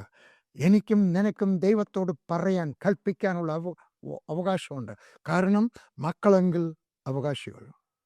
രണ്ടാമത്തെ കാര്യം, എൻ്റെ കൊച്ചുമോൻ പറയും, ദാദാജി എൻ്റെയൊക്കെ പറഞ്ഞു, എൻ്റെ ഗ്രാൻഡ് പാ എൻ്റെയൊക്കെ പറഞ്ഞിട്ടുണ്ട്, എന്തെങ്കിലും ആവശ്യമുണ്ടെങ്കിൽ വിളിക്കണം. Because he gave me the permission, I can tell him come here. എളുപ്പം പറയണം, എൻ്റെ ദൈവം നിനക്ക് അവകാശം തന്നിരിക്കുകയാണ് കേട്ടോ. അതുകൊണ്ട് അവനോട് കൽപ്പിക്കാൻ അവകാശം കൽപ്പിക്കാം. ഏത് കാര്യത്തിലൊക്കെയാണ് കൽപ്പിക്കേണ്ടത്, എങ്ങനെയാണ് കൽപ്പിക്കുന്നൊക്കെ ഉള്ളത് വേറൊരു വിഷയം, എങ്കിലും കൽപ്പിക്കാം. ഇത് യെശയ്യാവിൻ്റെ പുസ്തകം 57:19. ഞാൻ അധരങ്ങളുടെ ഫലം സൃഷ്ടിക്കും. നീ പറഞ്ഞുകൊണ്ടിരിക്കുമ്പോൾ ദൈവം സൃഷ്ടിച്ചുകൊണ്ടിരിക്കുകയാണ് നിൻ്റെ ഭാവി. ഇനി പറയുന്നത് കേട്ടാട്ടെ, നിങ്ങൾ ഇന്നായിരിക്കുന്നത് നിങ്ങൾ ഇന്നലെകളിൽ പറഞ്ഞതാണ്. എനിക്ക് കഷ്ടകാലമേ വരത്തുള്ളൂ. കഷ്ടകാലം വന്നു, എനിക്കറിഞ്ഞൂടാ എൻ്റെ കാര്യം അങ്ങനെ നടക്കുന്നു, അങ്ങനെ നടക്കും. ഹല്ലേലൂയ. ഇനി ഞാൻ പറഞ്ഞുതരാം, നിൻ്റെ തലയിലെഴുത്ത് ഞാൻ പറഞ്ഞുതരാം. നീ ഇന്ന് പറയുന്നതാണ് നിൻ്റെ തലയിലെഴുത്ത്. തലയെഴുത്ത് ഞാൻ വിശ്വസിക്കുന്നതല്ല പറഞ്ഞതിൻ്റെ അർത്ഥം. പറയുന്ന മനുഷ്യർക്ക് മനസ്സിലാകുന്ന ഭാഷയിൽ പറയുകയാണ്, നിൻ്റെയും ഭാവി നീ ഇന്ന് പറഞ്ഞ് പറഞ്ഞ് പറഞ്ഞ് പറഞ്ഞ് സൃഷ്ടിക്കുക. നിൻ്റെ മക്കളെയും പഠിപ്പിക്കണം ഇത്. യെശയ്യാവിൻ്റെ പുസ്തകം 56-ാം അധ്യായം. യഹോവയോട് ചേർന്നിട്ടുള്ള അന്യജാതിക്കാരൻ, യഹോവ എന്നെ തൻ്റെ ജനത്തിൽ നിന്ന് അശേഷം വേർപെടുത്തും എന്ന് പറയരുത്. നെഗറ്റീവായിട്ട് സംസാരിക്കരുത് കേട്ടോ. ഷണ്ണനും ഞാൻ ഒരു ഉണങ്ങിയ വൃക്ഷം എന്ന് പറയരുത്. നെഗറ്റീവായിട്ട് സംസാരിക്കരുത് കേട്ടോ. എന്ത് വേണം? പോസിറ്റീവായിട്ട് സംസാരിക്കണം. നല്ല കാര്യം പറയണം. എനിക്ക് നന്മ വരും, എനിക്ക് നല്ല ആരോഗ്യം ഉണ്ടാകും, എൻ്റെ പേഴ്സിനകത്ത് രൂപ ഉണ്ടാകും, എനിക്ക് വിദ്യാഭ്യാസം ഉണ്ടാകും. ഹല്ലേലൂയ. ഞാൻ പഠിക്കും, എൻ്റെ മക്കൾ പഠിക്കും, എനിക്ക് പുരാണം കുറച്ചുകൂടെ ഉണ്ടാകും, എനിക്കൊരു വീടുണ്ടാകും, എൻ്റെ ബിസിനസ് നന്നാകും, എൻ്റെ സഭ നന്നാകും. Speak and create by speaking. Hallelujah. യോവേലിൻ്റെ പുസ്തകം 3-ാം അധ്യായത്തിൻ്റെ 10-ാമത്തെ വാക്യം, ദുർബലൻ തന്നെത്താൻ വീരനായി മതിക്കട്ടെ. അത് മലയാളത്തിലെ പരിഭാഷ കേട്ടോ. അതിൻ്റെ അങ്ങനെയല്ല മൂല ഭാഷയിൽ. Let the weak say say say I am strong. Let the weak say, ചിന്തിക്കുകയല്ല, പറയുക. Say say say you say. Let the weak say. ഒരു ബലഹീനൻ ഞാൻ ബലഹീനൻ അല്ല എന്ന് പറഞ്ഞാൽ അത് കള്ളമാണ്. വേദപുസ്തകം ഒരിക്കലും നിങ്ങളെ കള്ളം പറയാൻ പ്രോത്സാഹിപ്പിക്കത്തില്ല. പിന്നെ എന്തു വേണം? എന്ത് സംഭവിക്കണമോ അത് പറയണം. എൻ്റെ പേഴ്സിനകത്ത് രൂപ ഇല്ല എന്നല്ല, എൻ്റെ പേഴ്സിനകത്ത് രൂപ വരുന്നുണ്ട്. ഇല്ലാത്തവ പറയണം, എൻ്റെ പേഴ്സിനകത്ത് രൂപ വരുന്നുണ്ട്. എൻ്റെ കൈ പൊക്കാൻ പ്രയാസമുണ്ട്, പക്ഷെ അതല്ല പറയേണ്ടത്. ഞാൻ എൻ്റെ കൈ ഉയർത്തും. എനിക്ക് ബുദ്ധി കുറവാണെന്നല്ല പറയേണ്ടത്, എനിക്ക് ബുദ്ധി അവൻ തരുന്നെന്നാണ് പറയേണ്ടത്. എൻ്റെ സഭയിൽ 70 പേരെ ഉണ്ടെന്നുള്ളതല്ല പറയേണ്ടത്. പിന്നെ എന്ത് പറയണം? എൻ്റെ സഭയിൽ ധാരാളം പേര് വരുന്നു, എൻ്റെ മതിലുകളൊക്കെ മാറ്റാൻ പോവുകയാണ്, ഇതിനകത്തൊന്നും ഇരിക്കാൻ ഒക്കാത്ത വിധത്തിലായിത്തീരും. ഹല്ലേലൂയ. വിശ്വാസം പറയണം. എൻ്റെ കൂടെ ഉണ്ട് പ്രവർത്തിച്ചുകൊണ്ടിരുന്ന ഒരു സഹോദരി കല്യാണം കഴിഞ്ഞ് പോയി. ഞാനൊരിക്കൽ കണ്ടു. കല്യാണം കഴിഞ്ഞിട്ട് 6-7 വർഷമായി. ഞാൻ ചോദിച്ചു, എന്തുകൊണ്ട് വിശേഷം? ഒന്നുമില്ല. കുഞ്ഞുങ്ങൾ? ഓ ഇല്ല ബ്രദറെ. ഞാൻ പ്രാർത്ഥിച്ചു. 2 വർഷം കഴിഞ്ഞ് ഞാൻ കണ്ടുപിടിച്ചു, എന്തുകൊണ്ട് വിശേഷം? ഒന്നുമില്ല. കുഞ്ഞുങ്ങൾ? ഓ ഒന്നുമില്ല. ഞാൻ പറഞ്ഞു, അങ്ങനെ പറയരുത്, കുഞ്ഞുങ്ങൾ വരുന്നുണ്ടെന്ന് പറയണം. എനിക്ക് കുഞ്ഞ് ഉണ്ടായി. നമ്മൾ BSc നേഴ്സാണ് മോള്. ഈ ഇടയ്ക്ക് 2-3 മാസമേ ആയുള്ളൂ. എൻ്റെ സഭയിലെ ആരാധന കഴിഞ്ഞപ്പം ഒരു സഹോദരനും സഹോദരിയും കൂടെ വന്നു, ഭാര്യയും ഭർത്താവും. ഞാൻ ആ സഹോദരത്തെ ചോദിച്ചു, കല്യാണം കഴിഞ്ഞിട്ട് എത്ര വർഷമായി? 7 വർഷമായി. കുഞ്ഞുങ്ങൾ? വരുന്നുണ്ട് ബ്രദറെ. That is faith. നീയും പറയണം, let the weak say say. ചിന്തിക്കുകയല്ല, സേ സേ സേ. 4-ാമത്തെ കാര്യം, യൂണിറ്റി ഇൻ ദ സ്പിരിറ്റ്. നിങ്ങൾ സംസാരിക്കുന്ന ഭാഷയിലും ഒരു ഐക്യത ഉണ്ടായിരിക്കണം. ഭാര്യ ഒന്നും ഭർത്താവ് വേറൊന്നും അല്ല. ഒരു സഭയിൽ തന്നെ ഭാഷ പറയാം. നമുക്കിവിടെ നല്ലൊരു ബൈബിൾ കോളേജ് പഠിക്കണം, വേറൊരാൾ പിന്നെ അതിൻ്റെ ആവശ്യമില്ല, നമുക്ക് വേറെ വല്ല ജോലി നോക്കരുത്, അല്ലേ? ഒരേ ലാംഗ്വേജ്, ഒരേ ഭാഷ തന്നെ സംസാരിക്കണം. ഒരാൾ പറഞ്ഞാൽ തന്നെ അതിന് വലിയ ശക്തിയാണ്. നമ്മൾ കണ്ടു, let the weak say I am strong. എന്നാൽ 2 പേര് ഒന്നിച്ച് പറഞ്ഞാലോ, അല്ല 3-4 പേര് ഒന്നിച്ച് പറഞ്ഞാലോ, ഉൽപ്പത്തി 11-ന്റെ 1-ാമത്തെ വാക്യം, അസാധാരണമായൊരു വാക്യം, ഭൂമിയിലൊക്കെയും ഒരേ ഭാഷയും ഒരേ വാക്കും ആയിരുന്നു. ഭൂമിയിലെല്ലാം ഒരേ ഭാഷ. ഏത് ഭാഷ നമുക്കറിയത്തില്ല, എബ്രായ ഭാഷയായിരിക്കാം, വേറെ ഏതെങ്കിലും ഭാഷയായിരിക്കാം. അന്നേരമാണ് അവർ ഗോപുരം പണിയാൻ തുടങ്ങിയത്, ബാബേലിലെ ഗോപുരം. 5-ാമത്തെ വാക്യം, മനുഷ്യർ പണിത പട്ടണവും ഗോപുരവും കാണേണ്ടതിന് യഹോവ ഇറങ്ങി വന്നു എന്ന് പറഞ്ഞു. താഴോട്ട് വന്നൊന്നുമല്ല, ശ്രദ്ധിച്ച് നോക്കിയെന്നുള്ളതേ എൻ്റെ അർത്ഥമുള്ളൂ. അവനവിടുന്ന് എല്ലാം കാണാം ഇല്ലേ? ദൈവം മുഴുവൻ കാണുമ്പോഴും ചിലപ്പോൾ ചിലരൊന്ന് പ്രത്യേകിച്ച് ശ്രദ്ധിച്ച് നോക്കുമെന്ന് പറഞ്ഞു പോലെ അത് പ്രത്യേകിച്ച് ശ്രദ്ധിച്ച് നോക്കി. അപ്പോൾ യഹോവ ഇങ്ങനെ പറഞ്ഞു, ഇതാ ജനം ഒന്ന്, അവർക്കെല്ലാവർക്കും ഭാഷയും ഒന്ന്, ഇതും അവർ ചെയ്തു തുടങ്ങുന്നു, അവർ ചെയ്യുവാൻ നിരൂപിക്കുന്ന ഒന്നും അവർക്ക് അസാധ്യമാകുകയില്ല. ഒരു ചെറിയ ഒരു ബലഹീനനായിട്ട് ദൈവം സംസാരിക്കുന്നെന്ന് തോന്നിപ്പോന്നു. അവർ പറയാണ് ഇപ്പം ജനമെല്ലാം ഒന്നാണ്, അവരുടെ ഭാഷയെല്ലാം ഒന്നാണ്. എന്തുവാണ്? നമ്മൾ ഗോപുരം പണിയും, നമ്മൾ ഗോപുരം തീർക്കും, നമ്മുടെ ഗോപുരം മേലോട്ട് ചെല്ലും. അതുകൊണ്ട് ദൈവം അവരുടെ ഭാഷ, കാരണം ദൈവം ബലഹീനനായി പോയത്. എൻ്റെ വാക്ക് ദൈവം എന്നോട് എന്നെ കുറ്റക്കാരനായിട്ട് വിധിക്കാതിരിക്കുക. പക്ഷെ ദൈവം അങ്ങനെയാണ്, അവർ ചെയ്യുന്ന ഒന്നും അസാധ്യമാകത്തില്ല. ദൈവം പോലും ബലഹീനനാകിപ്പോത്തക്കവണ്ണം ഒരു ഐക്യതയ്ക്ക് വലിയ ശക്തിയുണ്ട് കേട്ടോ. അതുകൊണ്ട് നിങ്ങൾ ഭാര്യയും ഭർത്താവും ഒരൊറ്റ കാര്യം പറയണം, ഞങ്ങളുടെ നിലയ്ക്ക് വ്യത്യാസം വരും, ഞങ്ങളുടെ കുഞ്ഞുങ്ങൾ നല്ലതുപോലെ പഠിക്കും, ഞങ്ങളുടെ മക്കളുടെ വിവാഹം നടക്കും, ഞങ്ങളുടെ മകൻ IAS പാസ്സാവും, ഞങ്ങളുടെ മോള് MBBS പാസ്സാവും, ഞങ്ങളുടെ മകൻ ബൈബിൾ കോളേജിൽ പോയിട്ട് അത് സെമിനാരിൽ പോയിട്ട് അദ്ദേഹം ഒരു പാസ്റ്ററാവും, പട്ടക്കാരനാവും, സഭാശുശ്രൂഷകനാകും. വിശ്വാസത്തിൻ്റെ വാക്ക് നിങ്ങളെ നോക്കി പറയുക, നിങ്ങളുടെ സഭയെ നോക്കി പറയുക, നിങ്ങളുടെ ഭൂമിയെ നോക്കി പറയുക, നിങ്ങളുടെ വീടിനെ നോക്കി പറയുക, നിങ്ങളുടെ ബിസിനസ് നോക്കി, നിങ്ങളുടെ സഭയെ നോക്കി പറയുക. ഒരു പോൾ യോങ്കിച്ചോ എന്ന് പറഞ്ഞൊരു ദേവദാസൻ ഉണ്ടായിരുന്നു. ഞാൻ അദ്ദേഹം പറഞ്ഞ കഥകളൊക്കെ ഒരു പുസ്തകമായിട്ട് എഴുതിയിട്ടുണ്ട്. ഇംഗ്ലീഷിലുണ്ട്, മലയാളത്തിലുമുണ്ട്. ഞാൻ എഴുതി കഴിയുമ്പോൾ ഞാൻ അദ്ദേഹത്തിന് അയച്ചു കൊടുത്തു. ഞാൻ പറഞ്ഞു, ഞാനിത് എഴുതുകയാണ്, ഇതെല്ലാം ശരിയാണോ എന്ന് നോക്കണേ. അദ്ദേഹം തെറ്റായിട്ടുള്ളതൊക്കെ തിരുത്തിയിട്ട് എനിക്ക് സർട്ടിഫിക്കറ്റും തന്നിട്ട് എഴുതി, ഇതിനകത്ത് എഴുതിയിരിക്കുന്നത് എല്ലാം ശരിയാണെന്നുള്ളത് അദ്ദേഹം ഒപ്പിട്ട് തന്നു. അതിനകത്തെ ഒരു കഥയാണ്, ഒരു സംഭവമാണ്. അദ്ദേഹം ഒരു ക്ഷയരോഗിയായിരുന്നു. ഒരു പെൺകൊച്ചവിടെ വന്ന് സുവിശേഷം പറഞ്ഞു. അവൾ സന്തോഷിച്ചോടെന്ന് വിചാരിച്ചിട്ട് അദ്ദേഹം അനുതാപ പ്രാർത്ഥിച്ചു. അവൾ കരയുന്നത് കണ്ടോടങ്ങ് അനുതാപ പ്രാർത്ഥിച്ചു. പക്ഷെ അത് കർത്താവ് അദ്ദേഹത്തെ സൗഖ്യമാക്കി. അദ്ദേഹം അത് കഴിഞ്ഞിട്ട് അസംബ്ലീസ് കൂടെയാണ് ബൈബിൾ സ്കൂളിൽ പോയി പഠിച്ചു. അത് കഴിഞ്ഞിട്ട് അദ്ദേഹം പാസ്റ്ററായി. അദ്ദേഹം ഒരു ദിവസം പ്രസംഗിച്ചുകൊണ്ടിരിക്കുകയാണ്. അദ്ദേഹം പ്രസംഗിക്കുകയാണ്, ഭയങ്കരമായിട്ട് ചോദിച്ചു, അയ്യോ നമ്മളെല്ലാവരും ദൈവത്തോടെ അറിവണക്കണം. മീറ്റിംഗ് കഴിഞ്ഞപ്പോൾ ഒരാൾ പറഞ്ഞു, പാസ്റ്ററെ ഞങ്ങൾ ആകെ 5 പേരേ ഉള്ളൂ, പാസ്റ്റർ ഇങ്ങനെ കിടന്ന് ഇലച്ചാൽ ഞങ്ങളുടെ ചെവി പൊട്ടിപ്പോലും, ഇങ്ങനെ പതുക്കെ പറഞ്ഞാൽ പോരായോ? അദ്ദേഹം പറഞ്ഞത് കേട്ടാട്ടെ, നിങ്ങൾ കാണുന്നത് 5 പേരെയാണ്, ഞാൻ കാണുന്നത് 1500 പേരെയാണ്. നിങ്ങൾ കാണാത്തതിനെ കണ്ടതുപോലെ കാണണം, കണ്ടതുപോലെ പറയണം കേട്ടോ. ഇംഗ്ലീഷ് പറയട്ടെ, if you have to see something you have to see it before you see it, otherwise you will never ever see it. അതുകൊണ്ട് കാണാതെ കാണണം, കാണുന്നത് പോലെ പറയണം. ഹല്ലേലൂയ. അദ്ദേഹം പറഞ്ഞു, അദ്ദേഹത്തിന് 1000 ചില്ലുവാനും പേരായപ്പോഴത്തേക്ക് അദ്ദേഹം 3000 എന്ന് പറഞ്ഞു, 2000 ആയപ്പോഴത്തേക്ക് 5000 എന്ന് പറഞ്ഞു, 4000 ആയപ്പോഴത്തേക്ക് 10000 എന്ന് പറഞ്ഞു, 7000 ആയപ്പോഴത്തേക്ക് 20000 എന്ന് പറഞ്ഞു. ഞാനവിടെ ചെല്ലുന്ന സമയത്ത് 7.5 ലക്ഷം പേരുണ്ടായിരുന്നു.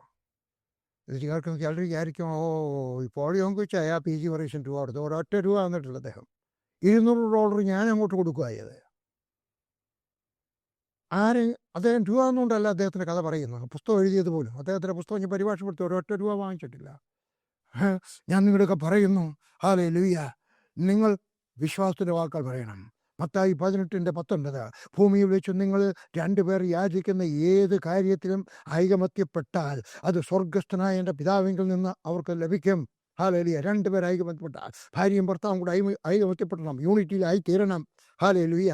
നിങ്ങളിങ്ങനെ പറയുന്നത് കേട്ടിട്ടുണ്ടല്ലേ? ഞാൻ വേറൊരാൾ പറയുന്നത് കേട്ടതാണ് വർഷങ്ങൾക്ക് മുമ്പ്, അല്ലേ? 2 കണ്ടം പൂച്ചയെ പിടിച്ചിട്ട് വാല് കൂട്ടിക്കെട്ടി ഒരു അയയിലോട്ടിട്ടാൽ, അയവള്ളിയിലോട്ടിട്ടാൽ അത് 2നും കൂടെ യൂണിയനാവും, യൂണിറ്റി ആവത്തില്ല. 2 കൂടെ ഭാര്യയും ഭർത്താവും ഒരൊറ്റ ഭാഷ സംസാരിക്കട്ടെ, ഒരൊറ്റ കാര്യം. ദൈവം നമ്മുടെ നിലയ്ക്ക് വ്യത്യാസം തരും, നമ്മുടെ പ്രയാസം മാറും, നമുക്ക് വീടുണ്ടാകും, നമുക്കൊരു വാഹനം ഉണ്ടാകും, നമ്മുടെ കുഞ്ഞുങ്ങളുടെ വിവാഹം നടക്കും, അവരെല്ലാവരും പഠിച്ച് നല്ല നിലയിൽ എത്തിച്ചേരുവാൻ സഹായിക്കും. വിശ്വാസം. ഹല്ലേലൂയ. അത് സ്വർഗ്ഗസ്ഥ. ഒന്ന് വായിക്കാം. ഭൂമിയിൽ വെച്ച് നിങ്ങളിൽ 2 പേർ, ആരെങ്കിലും 2 പേർ, യാക്കോബക്കാർ 2 പേർ, മർത്തോമാക്കാർ 2 പേർ, രക്ഷിക്കപ്പെട്ട 2 പേർ, ഹല്ലേലൂയ, മാനസാന്തരപ്പെട്ട മക്കൾ 2 പേർ, നിങ്ങൾ പ്രാർത്ഥിക്കാമെങ്കിൽ അത് സാധിച്ചു തരും. ഏത് കാര്യത്തിലും ഐകമത്യപ്പെട്ടാൽ അത് സ്വർഗസ്ഥനായ ദൈവത്തിൽ നിന്ന് നിങ്ങൾക്ക് ലഭിക്കുന്ന യേശു പറഞ്ഞു. അവൻ പറഞ്ഞെങ്കിൽ വാക്ക് മാറത്തില്ല.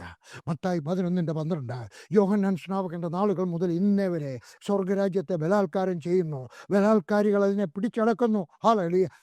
സ്വർഗരാജ്യത്തെ പിടിച്ചടക്കുന്നു കേട്ടോ.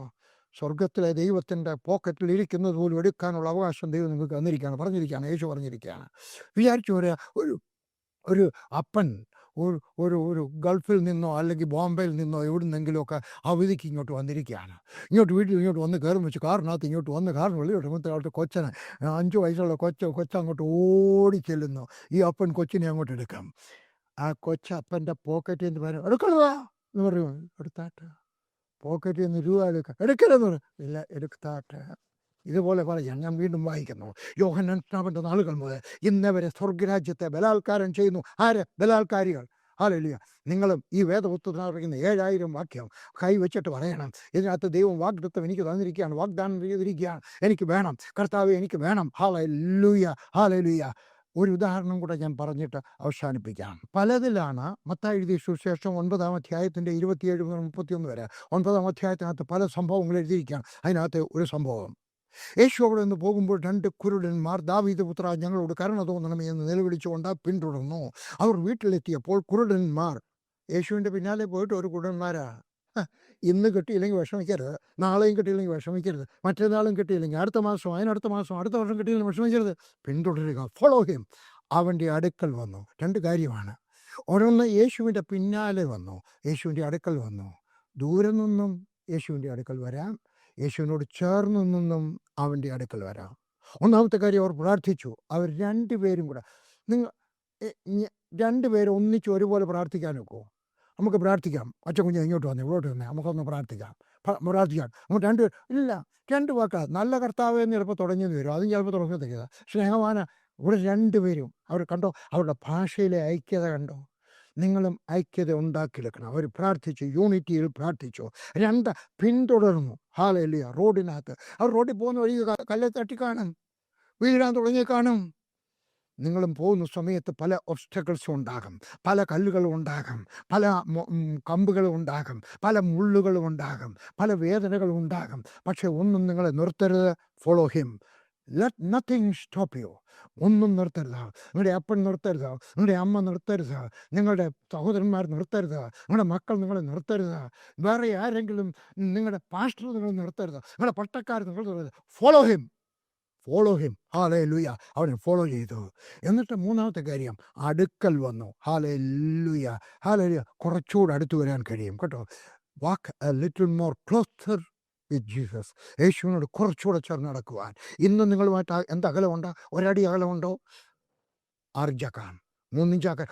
അവനോട് ചേർന്നിരിക്കാനൊക്കെ, അവൻ്റെ മാറോട് ചേർന്നിരിക്കുവാനൊക്കെ. അടുത്ത് വന്നു കഴിഞ്ഞപ്പോൾ യേശു ഒരു ചോദ്യം ചോദിച്ചു. ഇത് ചെയ്യുവാൻ എനിക്ക് കഴിയുമെന്ന് വിശ്വസിക്കുന്നു എന്ന് യേശു ചോദിച്ചതിന് കർത്താവേ എന്ന് അവർ പറഞ്ഞു. അവരെ കൊണ്ട് വിശ്വാസം പറയിച്ചു. വിശ്വാസം പറയണം. നിങ്ങൾ എന്തോ വിശ്വാസം പറയണം, ഉറക്കം പറയണം. ഒരു കാര്യം കൂടെ പറയാം, നിങ്ങളുടെ വിശ്വാസത്തിന് കിഴുത്തയിടുന്നവരോട് പറയരുത്. അതിനും വാക്യങ്ങളുണ്ട് കേട്ടോ. അവരുടെ അവിശ്വാസം യേശുവിന് 12 അപ്പോസ്തലന്മാരായ ശിഷ്യന്മാരായിരുന്നു. എവിടെയെങ്കിലുമൊക്കെ രോഗികൾക്ക് വേണ്ടി പ്രാർത്ഥിക്കാൻ പോകുന്ന സമയത്ത്, ഏതെങ്കിലും വീട്ടിൽ കയറി ചെല്ലുന്ന സമയത്ത് ആ 3 പേരെ കൊണ്ടുപോയല്ലോ. എൻ്റെ നോട്ടത്തിനകത്ത് തോമസിനെ കൂടെ കൊണ്ടുപോവുകയായിരുന്നു. കാരണം തോമസ് ഇന്ത്യയിൽ വന്ന മനുഷ്യനാണ്. 200 വർഷം, ഏകദേശം 200 വർഷത്തിന് മുമ്പ് സ്വാമി വിവേകാനന്ദൻ തിരുവിതാംകൂറിൽ വന്നു കഴിഞ്ഞപ്പോൾ അതിനെ ഭ്രാന്താലയം എന്ന് വിളിച്ചെങ്കിൽ 2000 വർഷങ്ങൾക്ക് മുമ്പുള്ള സ്ഥിതി എന്തായിരുന്നു? ആരും വരാൻ ആഗ്രഹിക്കത്തില്ല. ആരോ ഒരാൾ കൊച്ചി തുറമുഖത്ത് വന്നിറങ്ങിയപ്പോൾ കൊച്ചി രാജാവ് പോയത് കൗവീന് കൊടുത്താ. ഫോട്ടോ ഉണ്ട്, ഫോട്ടോ എല്ലാവരും വരച്ചതാ, കൗവീന് കൊടുത്തിട്ട്. കൗവീനും പിന്നെ ഒരു കോട്ടും ഒക്കെ ഉണ്ട് അല്ലേ? ശരിയായിട്ട് നിങ്ങൾ എവിടെയെങ്കിലുമൊക്കെ മ്യൂസിയത്തിലൊക്കെ പോയി നോക്കണം, പഴയ കാലത്തുള്ളായിരുന്ന ആളുകളുടെയൊക്കെ ഡ്രസ്സ് എന്താണെന്ന്.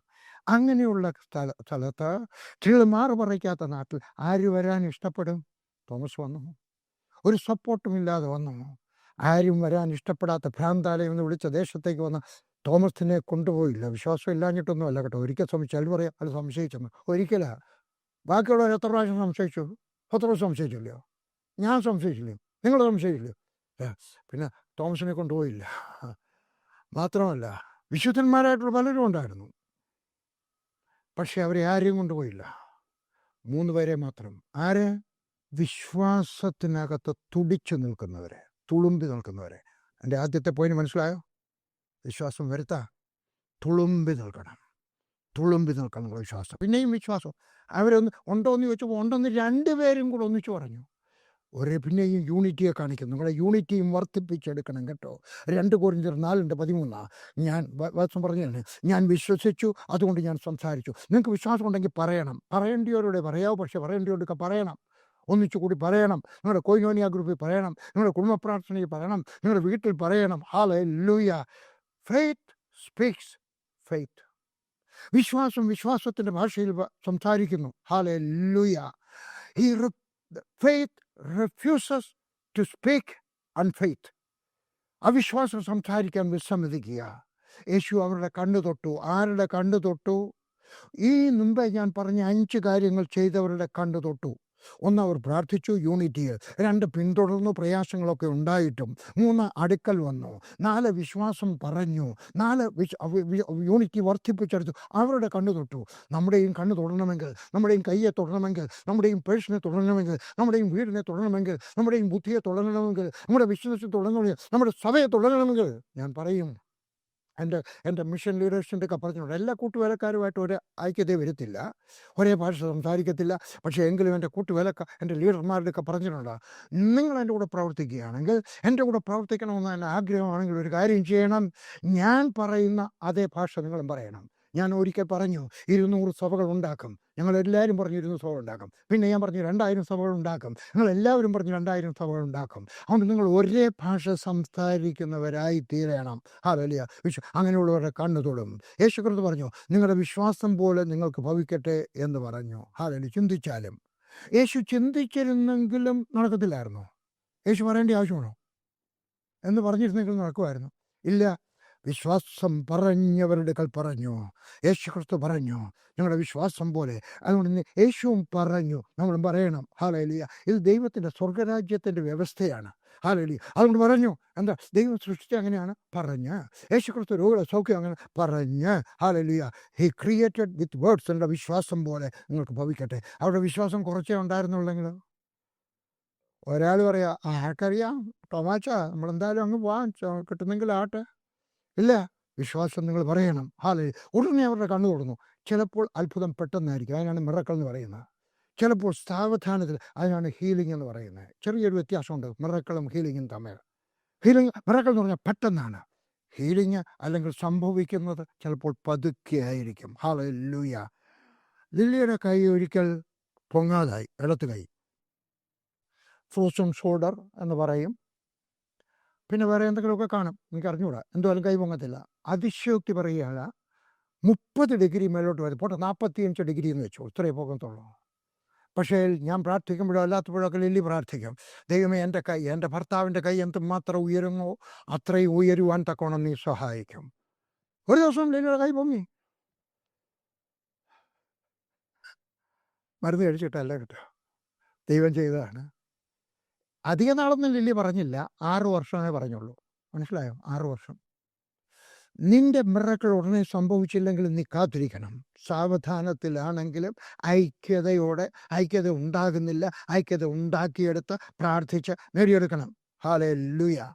ഞങ്ങളുടെ മകളുടെ കഥ നിങ്ങൾക്കറിയാം. ആനി, അവൾ ജനിച്ചത് ഒരു മന്ദബുദ്ധിയായിട്ടാണ്. പള്ളിക്കൂടത്തിൽ ചേർത്തപ്പോൾ അവളെ എടുത്തില്ല. പിന്നെ ഒരു അത്ഭുതമാണ്, അത് വിശദീകരിക്കുന്നില്ല. അവസാനം അവിടുത്തെ പ്രിൻസിപ്പൾ സമ്മതിച്ചു. കത്തോലിക്കലെ നേഴ്സ്, കന്യാസ്ത്രീ ആയതുകൊണ്ട് എടുത്തു. പറഞ്ഞപ്പോൾ റിക്വസ്റ്റ് ചെയ്തപ്പോൾ എടുത്തു. അവർക്ക് എന്നോട് ബഹുമാനം ഉണ്ടായിരുന്നു, അതുകൊണ്ട് അവരെടുത്തു. അവസാനം 3-ാമത്തെ മാസത്തിൽ അവരുടെ റിപ്പോർട്ട് കാർഡ് വന്നു. അതിനകത്ത് എഴുതിയിരുന്നു, ആനി വർഗീസ്. 50 വിദ്യാർത്ഥികളുള്ളതിൽ അവളുടെ നമ്പർ 50 ആയിരുന്നു. എന്നാൽ സ്വർഗസ്ഥനായ ദൈവം ആ വർഷത്തിൻ്റെ അവസാനം ഞങ്ങൾ പ്രാർത്ഥിച്ചു, ഞങ്ങൾ പറഞ്ഞു. ലില്ലിക്ക് എന്നേക്കാൾ കൂടുതൽ വേദവാക്യങ്ങൾ അറിയാം. ലില്ലി കൂടുതൽ വേദവാക്യങ്ങൾ പറഞ്ഞു പ്രാർത്ഥിച്ച് അവളുടെ നമ്പർ 50-ൽ 49 അവൾ പ്രോഗ്രസ് റിപ്പോർട്ട് കൊണ്ടുവന്നപ്പോൾ ഞങ്ങളുടെ വീട്ടിൽ ഞാനൊരു പഞ്ചാബി പാസ്റ്ററോട് കൂടെ ഇരിക്കുകയാണ്. പഞ്ചാബി പാസ്റ്ററോടൊക്കെ സംസാരിച്ചുകൊണ്ടിരിക്കുക, പേര് ഞാൻ മറന്നുപോയി. ഞാൻ ഈ റിപ്പോർട്ട് എടുത്ത് 50-ൽ 49 ഞാൻ തുള്ളിച്ചാടി ഡാൻസ് ചെയ്തു. അദ്ദേഹം ഇത് മോക്ക് ഫസ്റ്റ് ക്ലാസ് കിട്ടിയോ? പറഞ്ഞില്ല, 50-ൽ 49. പിന്നെ എന്തിനാ ചോദിച്ചാൽ, ഞാൻ പറഞ്ഞു അവൾ പണ്ട് 50-ൽ 50 ആയിരുന്നു. അവൾ ഒരു കൊച്ചിനേക്കാൾ മിടുക്കിയായി. ഹല്ലേലൂയ. എൻ്റെ ദൈവം, ഹല്ലേലൂയ, അനുഗ്രഹിക്കുന്നവനായ ദൈവം. 2-3 ക്ലാസ്സിലായി കഴിഞ്ഞപ്പോൾ, അവൾ നഴ്സറിയിലാണ്. എൻ്റെ മൂത്ത മോൻ 2-ാം ക്ലാസ്സിലാണ്. ഒരു ദിവസം പേരൻസ് മീറ്റിംഗ് ഉണ്ട്. ഞാൻ അങ്ങോട്ട് കയറി ചെന്ന് കഴിഞ്ഞപ്പോൾ അവിടെ ഒരു ബോർഡ് വെച്ചിരിക്കുന്നു. ഞാൻ കണ്ടിട്ടില്ല. ഞാൻ പോകുന്ന കേരളത്തിലൊന്നും ഒന്നില്ലായിരുന്നു. ഇപ്പോഴുണ്ടാകും. ഞാൻ പഠിച്ചത് ഗവൺമെൻറ് സ്കൂളിലെ ഗ്രാമത്തിലെ സ്കൂളിലാണ്. അപ്പോൾ ഇവിടെ എഴുതി വെച്ചിരിക്കുന്നു, ഏറ്റവും കൂടുതൽ മാർക്ക് വാങ്ങിക്കുന്ന ഹൈസ്കൂളിലെ 10ാം ക്ലാസ് വരെയുള്ളൂ അവിടുത്തെ വിദ്യാർത്ഥികളുടെ പേരാണ്. ഞാൻ നോക്കി, ഇത് ക്രിസ്ത്യൻ കാത്തലിക്സ് നടത്തുന്ന ഒരു സ്കൂളാണ്. പക്ഷെ ഒരിക്കൽ പോലും ഒരു ക്രിസ്ത്യാനി വന്നിട്ടില്ല. അവിടെ വന്നിരിക്കുന്നതൊക്കെ ഹിന്ദുക്കളും സിഖുകാരും മാത്രമാണ്. 10ാം കൂട്ട് മുസ്ലിങ്ങളില്ല. അതുകൊണ്ട് എന്താണ് കാരണം? പെട്ടെന്ന് എനിക്ക് മനസ്സിലായി, ആരും വിശ്വസിച്ചില്ല. ക്രിസ്ത്യാനികൾ ഇല്ലാഞ്ഞിട്ടല്ല, ആരും വിശ്വസിച്ചില്ല. ഞാൻ പേരൻസ് മീറ്റിംഗ് കഴിഞ്ഞിട്ട് 2ാം ക്ലാസ് പഠിക്കുന്ന മോനെയും നേഴ്സറി പഠിക്കുന്ന മോളെയും കൂടെ വിളിച്ചോണ്ടെന്ന് വെച്ച് പറഞ്ഞു, അബി, നീ ഏത് വർഷമാണ് 10ാം ക്ലാസ് പാസ്സാവുന്നത്? അവൻ പറഞ്ഞു 1988. കണ്ടോ അവിടെ എഴുതിയിരിക്കുന്നത് 88, കണ്ടോ താഴെ? അവിടെ ആരുടെ പേരായിരിക്കും? ഡാഡി, ഞങ്ങളുടെ ക്ലാസ്സിലൊരു സിഖുകാരി പെണ്ണുണ്ട് കേട്ടോ, അയ്യോ അവിടെ മിലിറ്ററി ഓഫീസറുടെ മോളാണ്, അവിടെ പേരായിരിക്കും. ഞാൻ പറഞ്ഞു, അല്ല, നിൻ്റെ പേരായിരിക്കും. ഡാഡി, നടക്കുന്ന കാര്യം വല്ലതും പറ. അവരുടെ വീട്ടിൽ സംസാരിക്കുന്ന ഇംഗ്ലീഷാണ്, നമ്മുടെ വീട്ടിൽ സംസാരിക്കുന്നത് ഹിന്ദിയാണ്, അവരുടെ വീട്ടിൽ സംസാരിക്കുന്നതൊക്കെ ജനറൽ നോളജാണ്, നമ്മുടെ വീട്ടിൽ സംസാരിക്കുന്നത് തൂച്ചേഷൻ ഇവിടെ അവസ്ഥ. ഞാൻ പറഞ്ഞു, അല്ല, ബൈബിൾ പറയുന്നു, എളുപ്പം പറയട്ടെ. ഞാൻ പറഞ്ഞു, അവിടെ വരും. ഡാഡി, ഞാൻ പറഞ്ഞു, ഞാൻ പ്രാർത്ഥിക്കാം, നീ പഠിച്ചാൽ മതി. അങ്ങനെ ദൈവം പറഞ്ഞിട്ട് നടക്കത്തില്ല ഡാഡി.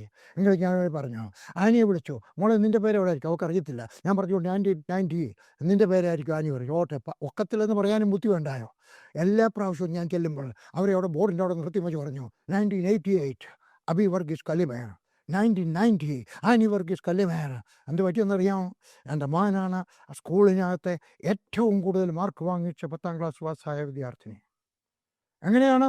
പറഞ്ഞ് വിശ്വാസിച്ച 12ാം ക്ലാസ് പാസ്സായി. എൻ്റെ മോളോ പഠിക്കുന്ന 10ാം ക്ലാസ് ഡൽഹിയിൽ വന്ന് ഞങ്ങൾ ഒരു ടീച്ചർ എന്നെ വിളിച്ചു വെച്ച് പറഞ്ഞു, മിസ്റ്റർ മാൻചന്ദ വിളിച്ചു വെച്ച് പറഞ്ഞു, നീ ഒരു അബദ്ധം കാണിച്ചു. പഠിക്കാൻ വലിയ ബുദ്ധിയില്ലാത്ത ഈ കൊച്ചിനെ സയൻസ് ഗ്രൂപ്പിനകത്ത് വിട്ടിരിക്കുക, അതും CBSE സ്കൂളിൽ. അവൾ ഒരു കാലത്തും 12ാം ക്ലാസ് പാസ്സാകത്തില്ല. ഞാൻ അദ്ദേഹം ഗുരുവല്ലേ, എൻ്റെ മോടെ ഗുരുവല്ലേ, അതുകൊണ്ട് ഞാനൊന്നും പറഞ്ഞില്ല. ഞാൻ ഇങ്ങനെ കാല് കുലുക്കിക്കൊണ്ട് സ്വയം പറഞ്ഞു, you don't know my God. എൻ്റെ ദൈവത്തെ എനിക്ക് അറിഞ്ഞുകൂടാ. 0 കിടന്നവളെ 12ാം ക്ലാസ് വരെ കൊണ്ടുവന്നെങ്കിൽ 12ാം ക്ലാസ് പാസ്സാക്കാനും എൻ്റെ ദൈവത്തിന് കഴിയും. ഞാൻ സ്വയം പറഞ്ഞു. എൻ്റെ മോളൊക്കെ പറഞ്ഞു. കുറച്ച് ദിവസം കഴിഞ്ഞപ്പം ലില്ലിയെടുക്കൽ മോള് പറഞ്ഞു, മമ്മി, ഞാൻ പരീക്ഷയ്ക്ക് എഴുതാൻ പേടിയാവും. ഞാൻ പറഞ്ഞു, ഈ വർഷം എഴുതണ്ട, അടുത്ത വർഷം എഴുതിയാൽ മതി. അടുത്ത വർഷം എഴുതി. ഏറ്റവും കൂടുതൽ മാർക്ക് വാങ്ങിക്കുന്ന 10 വിദ്യാർത്ഥികളുടെ ഒന്നായിട്ട് അവൾ ജയിച്ചു. തീർന്നില്ല. അവൾ 12ാം ക്ലാസ് പഠിച്ചുകൊണ്ടിരിക്കുന്ന സമയത്ത് ഞങ്ങളുടെ വീട്ടിൽ 2ാം ശനിയാഴ്ച മീറ്റിംഗ് നടക്കുകയാണ്. 2ാം ശനിയാഴ്ച മീറ്റിംഗ് നടക്കുന്ന സമയത്ത് രോഗികൾക്ക് വേണ്ടി പ്രാർത്ഥിക്കാനാണ്. എൻ്റെ മോളിങ്ങനെ പുറകിൽ നിരാശയായിട്ട് തലമുടി ഇങ്ങനെ കറക്കിക്കൊണ്ടിരിക്കുക. എനിക്ക് മനസ്സിലായി അവൾ നിരാശയാണെന്ന്. ഞാൻ പെട്ടെന്ന് എൻ്റെ വിഷയം അങ്ങ് മാറ്റി. ഞാൻ പറഞ്ഞു, തലിത്ത കുമി, പെങ്കൊച്ചെ തല ഉയർത്തിയാട്ട്. പെങ്കൊച്ചെ, നീ തല കുനിച്ചിരിക്കേണ്ടവളല്ല. അവളോട് മാത്രമല്ല, എല്ലാവരും. പക്ഷേ എൻ്റെ ലക്ഷ്യം അവളാണ്. ഹല്ലേലൂയ. അവൾ മുഖം ഉയർത്തുന്നത് കണ്ടോ, അവൾ ചിരിക്കുന്നത് കണ്ടോ, അവൾ എഴുന്നേറ്റ് പോകുന്നത് ഞാൻ കണ്ടു. അത് കഴിഞ്ഞു മീറ്റിംഗ് കഴിഞ്ഞപ്പോൾ ചിരിച്ചുകൊണ്ടാണ് പോയത്. 2-3 ദിവസം കഴിഞ്ഞപ്പോൾ എൻ്റെ ഭാര്യ ലില്ലിയും അവളുടെ ഡയറി കൊണ്ട് തന്നെ കാണിച്ചു വെച്ച് എഴുതി വെച്ചിരിക്കുന്നു, ഡോക്ടർ ആനി വർഗീസ് MBBS. ചിരിച്ചു. 12ാം ക്ലാസ് എഴുതാൻ, പരീക്ഷയ്ക്ക് എഴുതാൻ ഭയപ്പെട്ടിരിക്കുന്ന മോള് എഴുതി വെച്ചിരിക്കുകയാണ്. വിശ്വാസം അവൾ എഴുതി വെച്ചു. അവൾക്ക് MBBS അഡ്മിഷൻ കിട്ടി. വിടാനൊത്തില്ല, ഫീസ് ഇല്ലാഞ്ഞതുകൊണ്ട്. പക്ഷെ ആർക്കും കടക്കാരനല്ലാത്ത ദൈവം എൻ്റെ മോളെ BSc കഴിഞ്ഞപ്പോൾ ഏറ്റവും നല്ല കോളേജിലാണ്, ഇന്ത്യയിലെ ഏറ്റവും നല്ല കോളേജുകളിൽ ഒന്നാണ് ബാംഗ്ലൂരിലുള്ള മൗണ്ട് കാർമൽ കോളേജ്. അവിടെ പോയി ഏറ്റവും കൂടുതൽ മാർക്ക് വാങ്ങിക്കുന്ന വിദ്യാർത്ഥികളിൽ ഒന്നായിട്ട് അവൾ ജയിച്ചു. അമേരിക്കയിൽ പോയി അവൾ MSc പാസ്സായി. അവൾ അമേരിക്കയിൽ നിന്ന് PhD എഴുതി. ഇന്ന് അവളുടെ പേരെന്താണെന്നറിയാം? Doctor Annie Varghese, PhD, director psychology department, Baylor university, Texas. എങ്ങനെയാണ് സംഭവിച്ചു? 10-30 സാഹിബ്മാരും മദാമ്മമാരും അവിടെ എഴുതി. എങ്ങനെയാണ്? എൻ്റെ വിഷയം എൻ്റെ മോൾ അവിടെ ആയെന്നുള്ളതല്ല, ഇനിയും പറയുന്നത് കേട്ടാട്ടെ.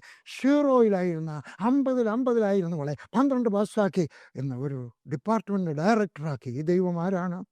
നീ പറയുന്നത് പോലെ, നീ വിശ്വസിക്കുന്നത് പോലെ നിനക്ക് വേണ്ടി ചെയ്യുന്നവനായ ദൈവം. ഹല്ലേലൂയ.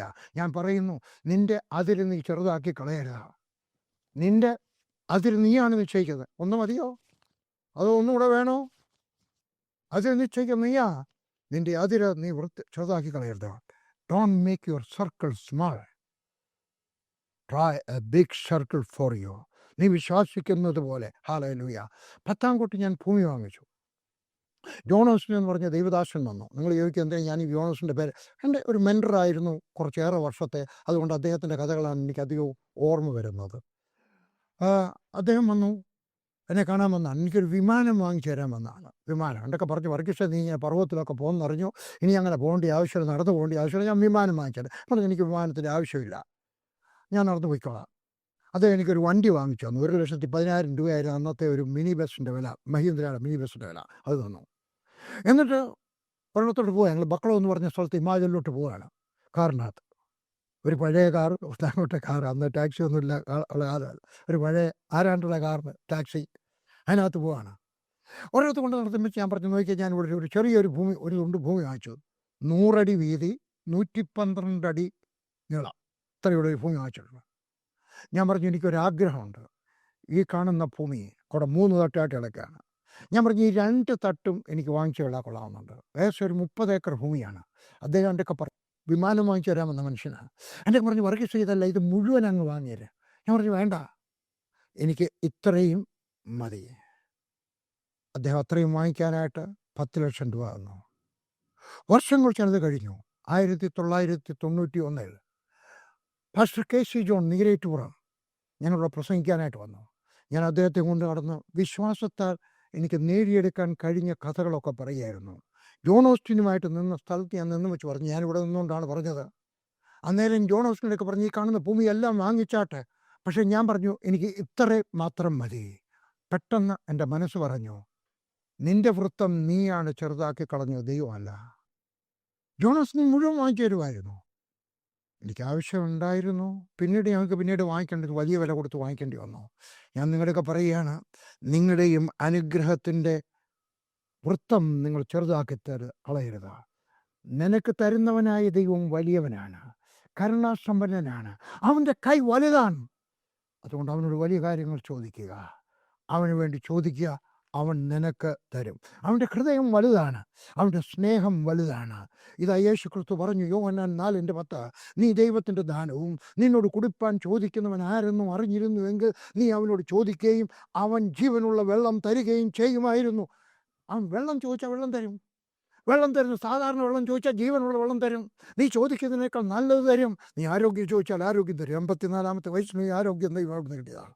എനിക്ക് BP ഇല്ല, PhD ഒന്നുമില്ല കേട്ടോ, പ്രഷർ, ഹാർട്ട്, ഡയബറ്റിക് ഒന്നുമില്ല. എനിക്ക് ഈ ആരോഗ്യം എവിടെ നിന്ന് കിട്ടിയാണ്? പ്രാർത്ഥിച്ചാൽ ചോദിച്ച്. ഒരാൾക്ക് കിട്ടിയില്ലെങ്കിൽ അയാൾക്ക് വിശ്വാസം ഇല്ലെന്ന് ഞാൻ പറയുന്നില്ല. പക്ഷെ നീ വലിയ കാര്യങ്ങൾ ചോദിക്കണം, തരുന്നവൻ വലിയവനാണ്. ഹല്ലേലൂയ. നീ ചോദിക്കുന്നത് നിനക്ക് കിട്ടും. അതുകൊണ്ട് ചെറുതായി ചോദിക്കരുത്. Hallelujah, hallelujah. ഒരു സംഭവം കൂടെ ഓർമ്മ വരുന്നു. ജോൺ ഓസ്റ്റിൻ്റെ സഭയിൽ ഒരു സ്ത്രീ മുമ്പോട്ട് പ്രാർത്ഥിക്കാനായിട്ട് വന്നു. ആദ്യമായിട്ട് വന്നതാണെന്ന് തോന്നുന്നു, ആദ്യമായിട്ട് വന്നതാണ്.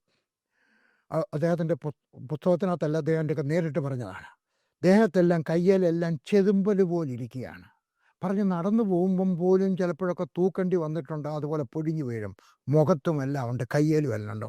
പറഞ്ഞു, പാസ്റ്റർ എൻ്റെ കയ്യിലെല്ലാം കണ്ടോ ചെതുമ്പൽ പോലെ ഇരിക്കുന്ന, എൻ്റെ മുഖമെല്ലാം കണ്ടോ, കരുത്തുമൊക്കെ കണ്ടോ, ഒന്ന് പ്രാർത്ഥിക്കാമോ? ജോൺ ഓസ്റ്റിൻ പറഞ്ഞ്, ഞാൻ പ്രാർത്ഥിക്കാൻ പോവാണ്. കർത്താവായ യേശുവേ, ഈ സ്ത്രീ പറഞ്ഞതുപോലെ അവരുടെ മുഖത്തും അവരുടെ കയ്യിലുമുള്ള ഈ പൊരിച്ചിൽ, ഈ ചെതുമ്പൽ പൊഴിഞ്ഞു പോകട്ടെ.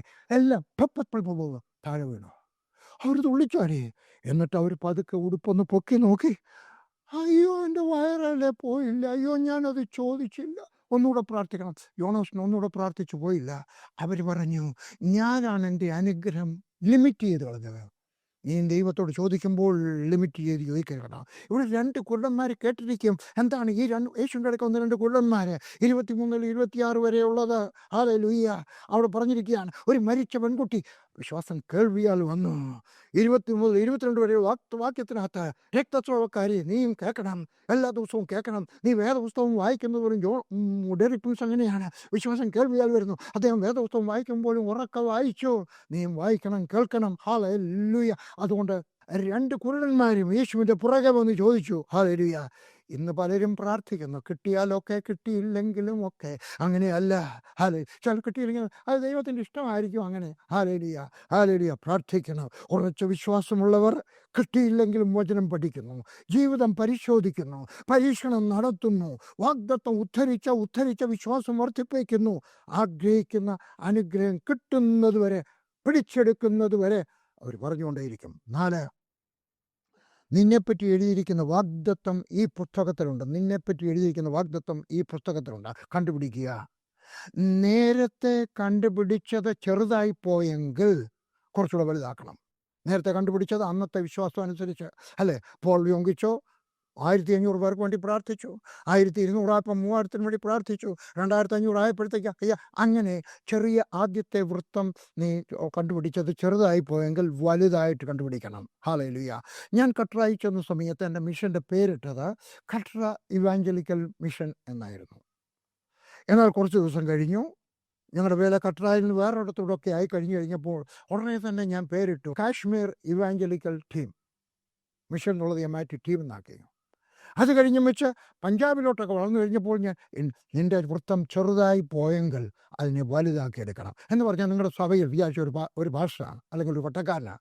സഭയിലാകെ 150 പേരേ ഉള്ളൂ. ദൈവം തന്നിരിക്കുന്ന ഈ ചെറിയ സഭയ്ക്ക്, എനിക്ക് സഭകളുടെ മുമ്പിൽ കൂടെ പോകുമ്പോൾ എൻ്റെ സഭയാണ്, ഞങ്ങളുടെ സംഘടനയുടെ സഭയാണ്, എനിക്ക് സങ്കടം വരും. വേറെ പറഞ്ഞിട്ട് എത്ര നാളായി? 35 വർഷമായി. ഇപ്പം എത്ര പേരുണ്ട്? 23 വീട്ടുകാരുണ്ട്. ഇല്ല, വലുതാക്കി എടുക്കണം. Hallelujah, hallelujah. ഞാനൊരു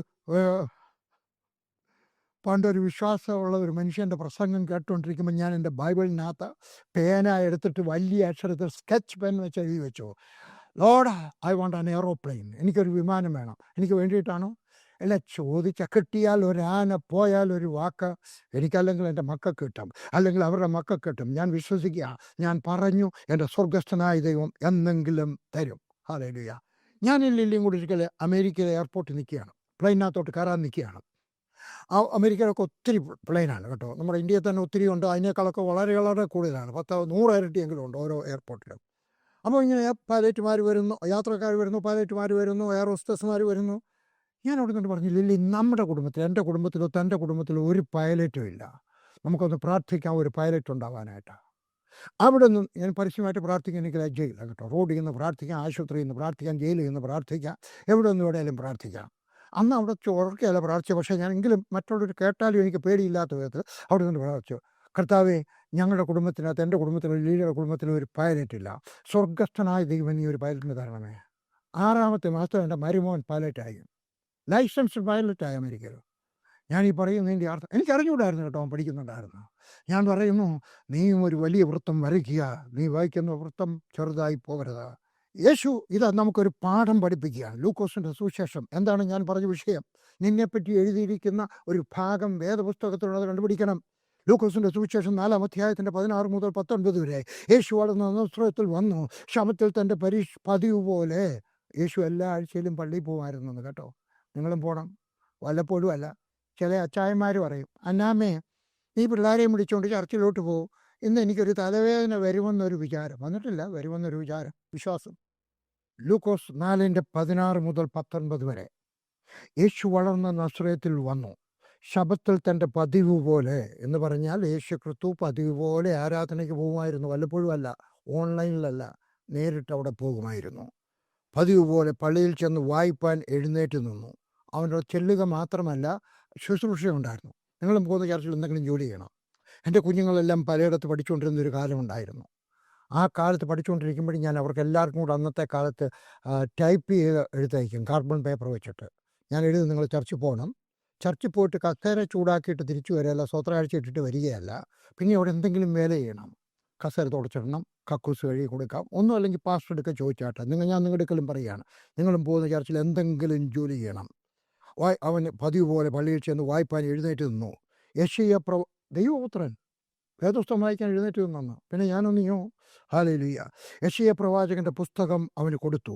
അവൻ പുസ്തകം വിടർത്തി, ദരിദ്രന്മാരോട് സുവിശേഷം അറിയിപ്പാൻ കർത്താവിനെ അഭിഷേകം ചെയ്യാൽ അവൻ്റെ ആത്മാവ് എൻ്റെ മേലുണ്ട്. ബദ്ധന്മാർക്ക് വിടുതലും കുരുടന്മാർക്ക് കാഴ്ചയും പ്രസംഗിപ്പാനും പീഡിതന്മാരെ വിടുവിച്ചയപ്പാനും കർത്താവിൻ്റെ പ്രസാദവർഷം പ്രസംഗിപ്പാനും എന്നെ അയച്ചിരിക്കുന്നത് എഴുതിയിരിക്കുന്ന സ്ഥലം കണ്ടു. അന്നത്തെ കാലത്ത് നമ്മുടെ പോലെ പുസ്തകമല്ല, ചുരുളാണ് ഓരോ പുസ്തകം. ഉൽപ്പത്തി 1 അത് പലതായിരിക്കും. ഉൽപ്പത്തി 1 ഭാഗം, 2 ഭാഗം, 3 ഭാഗം, വലിയ വലിയ പുസ്തകമാണല്ലോ. പുറപ്പാട് പുസ്തകം, ഇതെല്ലാം ഉണ്ട്. ഇങ്ങനെയുള്ള ചുരുളാണ്. ഇത്രയും വലിയ തടിയൊന്നും കാണത്തില്ല, പക്ഷേ ചുരുളായിട്ടിരിക്കുകയാണ്. ഇതും ഞാൻ ഇസ്രായേലിൽ നിന്ന് വാങ്ങിച്ചുകൊണ്ട് വന്നതാണ്. എബ്രായ ഭാഷയാണ് എഴുതിയിരിക്കുന്നത്. ചുരുൾ അങ്ങോട്ട് കൊടുക്കും. ഇന്ന് നമുക്ക് കിട്ടുന്ന പുസ്തകത്തിനകത്ത് അധ്യായമുണ്ട്, വാക്യമുണ്ട്.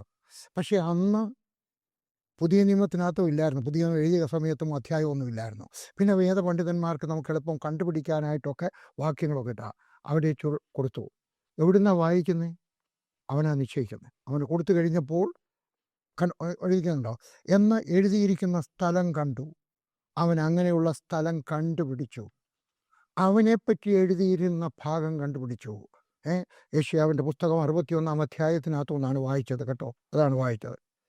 ലൂക്കോസിൻ്റെ പുസ്തകത്തിലാണ് വായിച്ചത്, പക്ഷേ എഴുതിയിരിക്കുന്ന ഇനിയും പറയുന്നത് കേട്ടെ. അവനെപ്പറ്റി എഴുതിയിരുന്ന ഭാഗം കണ്ടുപിടിച്ചു. അവൻ എന്തു വായിച്ചോ, ഏത് ഭാഗം കണ്ടുപിടിച്ച് വായിച്ചോ, അതായിരുന്നു അവൻ്റെ ഭാവി. നിങ്ങളെപ്പറ്റി ഒരു ഭാഗമുണ്ട്. ഞാനും രക്ഷിക്കപ്പെട്ട കാലത്ത് എനിക്കന്ന് അറിഞ്ഞുകൂടായിരുന്നു ഇത്. പക്ഷെ എങ്കിലും ഞാൻ ഈ ഭാഗം എടുത്തു വെച്ച് പറഞ്ഞു, കർത്താവേ, ഇതാണ് എന്നെപ്പറ്റിയുള്ള വാക്ക്, എനിക്കിത് സംഭവിക്കണം. ഇന്ന് ഞാൻ പ്രസംഗിക്കാൻ നിൽക്കുന്ന സമയത്ത് മിക്കവാറും എല്ലാ ദിവസവും, പ്രത്യേകിച്ച് എനിക്ക് പേടിയുള്ള സമയത്ത്, ഒരു ഭയം വരും. എൻ്റെ ഭാഷയുടെ പ്രയാസം, എൻ്റെ ധൈര്യക്കുറവ്, എങ്ങനെയായാലും ചിലപ്പോൾ ഒരു ഭയം വരും. ആ ഭയം വരുമ്പോൾ ഞാൻ ഈ ഭാഗം എടുത്ത് വെച്ച് പറയും, കർത്താവ്, എന്നെപ്പറ്റി എഴുതിയിരിക്കുന്ന ഭാഗം ഇതാണ്. നിങ്ങളെപ്പറ്റി എഴുതിയിരിക്കുന്ന ഒരു ഭാഗം. നിങ്ങൾ കളക്ടറാകുമോ, ഡോക്ടറാകുമോ, എൻജിനീയർ ആകുമോ, നിങ്ങളുടെ ചിലപ്പോൾ വലുതാകുമോ, നിങ്ങളെപ്പറ്റി എഴുതിയിരിക്കുന്ന ഒരു ഭാഗമുണ്ട്. നിങ്ങളെ കണ്ടു. അവനെപ്പറ്റി എഴുതിയിരിക്കുന്ന വാക്യം അവൻ കണ്ടു. അവൻ അത് ഉറക്കെ പറഞ്ഞു. കാരണം അവൻ അറിയാമായിരുന്നു ഇതിനെപ്പറ്റി എഴുതിക്കാൻ സംഭവിക്കും. നിങ്ങളും ഉറക്കെ പറയണം. എല്ലാവരും ശ്രദ്ധിച്ച് കേൾക്കും. ചിലപ്പോൾ നിങ്ങളെ ക്രിട്ടിസൈസ് ചെയ്യുന്നവരും കേൾക്കും, ക്രിട്ടിസൈസ് ചെയ്യാത്തവരും കേൾക്കും. അവൻ പറഞ്ഞത് അവൻ്റെ ഭാവിയായി. മനസ്സിലായോ? നിങ്ങളും നിങ്ങളെപ്പറ്റി എഴുതിയിരിക്കുന്ന ഭാഗം കണ്ടിട്ട് അത് പറയണം. Hallelujah, hallelujah. നിങ്ങൾ പറയുന്ന സമയത്ത് നിങ്ങളുടെ ഇഡിയറ്റ് ബോക്സ്, തലച്ചോറെന്ന് പറയും, ഇല്ലയോ? അത് പറയും, ഓ നടക്കത്തൊന്നുമില്ല, കല്യാണം കഴിഞ്ഞിട്ട് 13 വർഷമായി, ഇനി ഇവിടെ പിള്ളേരുണ്ടാവും, നടക്കത്തില്ല എന്ന് പറയും. ഓ അയ്യോ ഈ സ്ഥലത്ത് എങ്ങും ആരും അതില്ല, അല്ലേ? കോട്ടയത്തെ ഏറ്റവും വലിയ പ്രസംഗകനായിരുന്നു പാസ്റ്റർ PM ഫിലിപ്പ്. പ്രസംഗകരിൽ രാജകുമാരൻ എന്ന് വേണമെങ്കിൽ അദ്ദേഹത്തെ വിളിക്കാം. എത്ര പേരുണ്ടായിരുന്നു അദ്ദേഹത്തിൻ്റെ സഭയിൽ? ഞാൻ എണ്ണം പറയുന്നില്ല, എങ്കിലും അധികമൊന്നും ഇല്ലായിരുന്നു. പക്ഷെ അന്നത്തെ കാലത്ത് അതൊരു വലിയ സഭയായിട്ട് തോന്നിയെന്ന് വരാം. എന്നാൽ ആ സമയത്താണ് ഒരു ചെറുപ്പക്കാരൻ, തങ്കു ബ്രദർ, അല്ലേ, ബൈബിൾ കോളേജിൽ പോയൊന്നുമല്ല, കുറച്ച് പഠിത്തമുണ്ട്, കോളേജിലൊക്കെ പഠിച്ചതാണ്, എങ്കിലും ബൈബിൾ കോളേജിൽ പോയതല്ല, യാക്കോബിനകത്ത് വന്നാണ്. അദ്ദേഹം സുവിശേഷം പ്രസംഗിക്കാൻ തുടങ്ങി. അദ്ദേഹം വിശ്വസിച്ചു. എത്ര പേരുണ്ടായി? 10,000-കണക്കിന് ആളുകളുണ്ടായി. എന്താ കാര്യം? അദ്ദേഹം ഉറക്കെ പറഞ്ഞു, അത് സംഭവിച്ചു.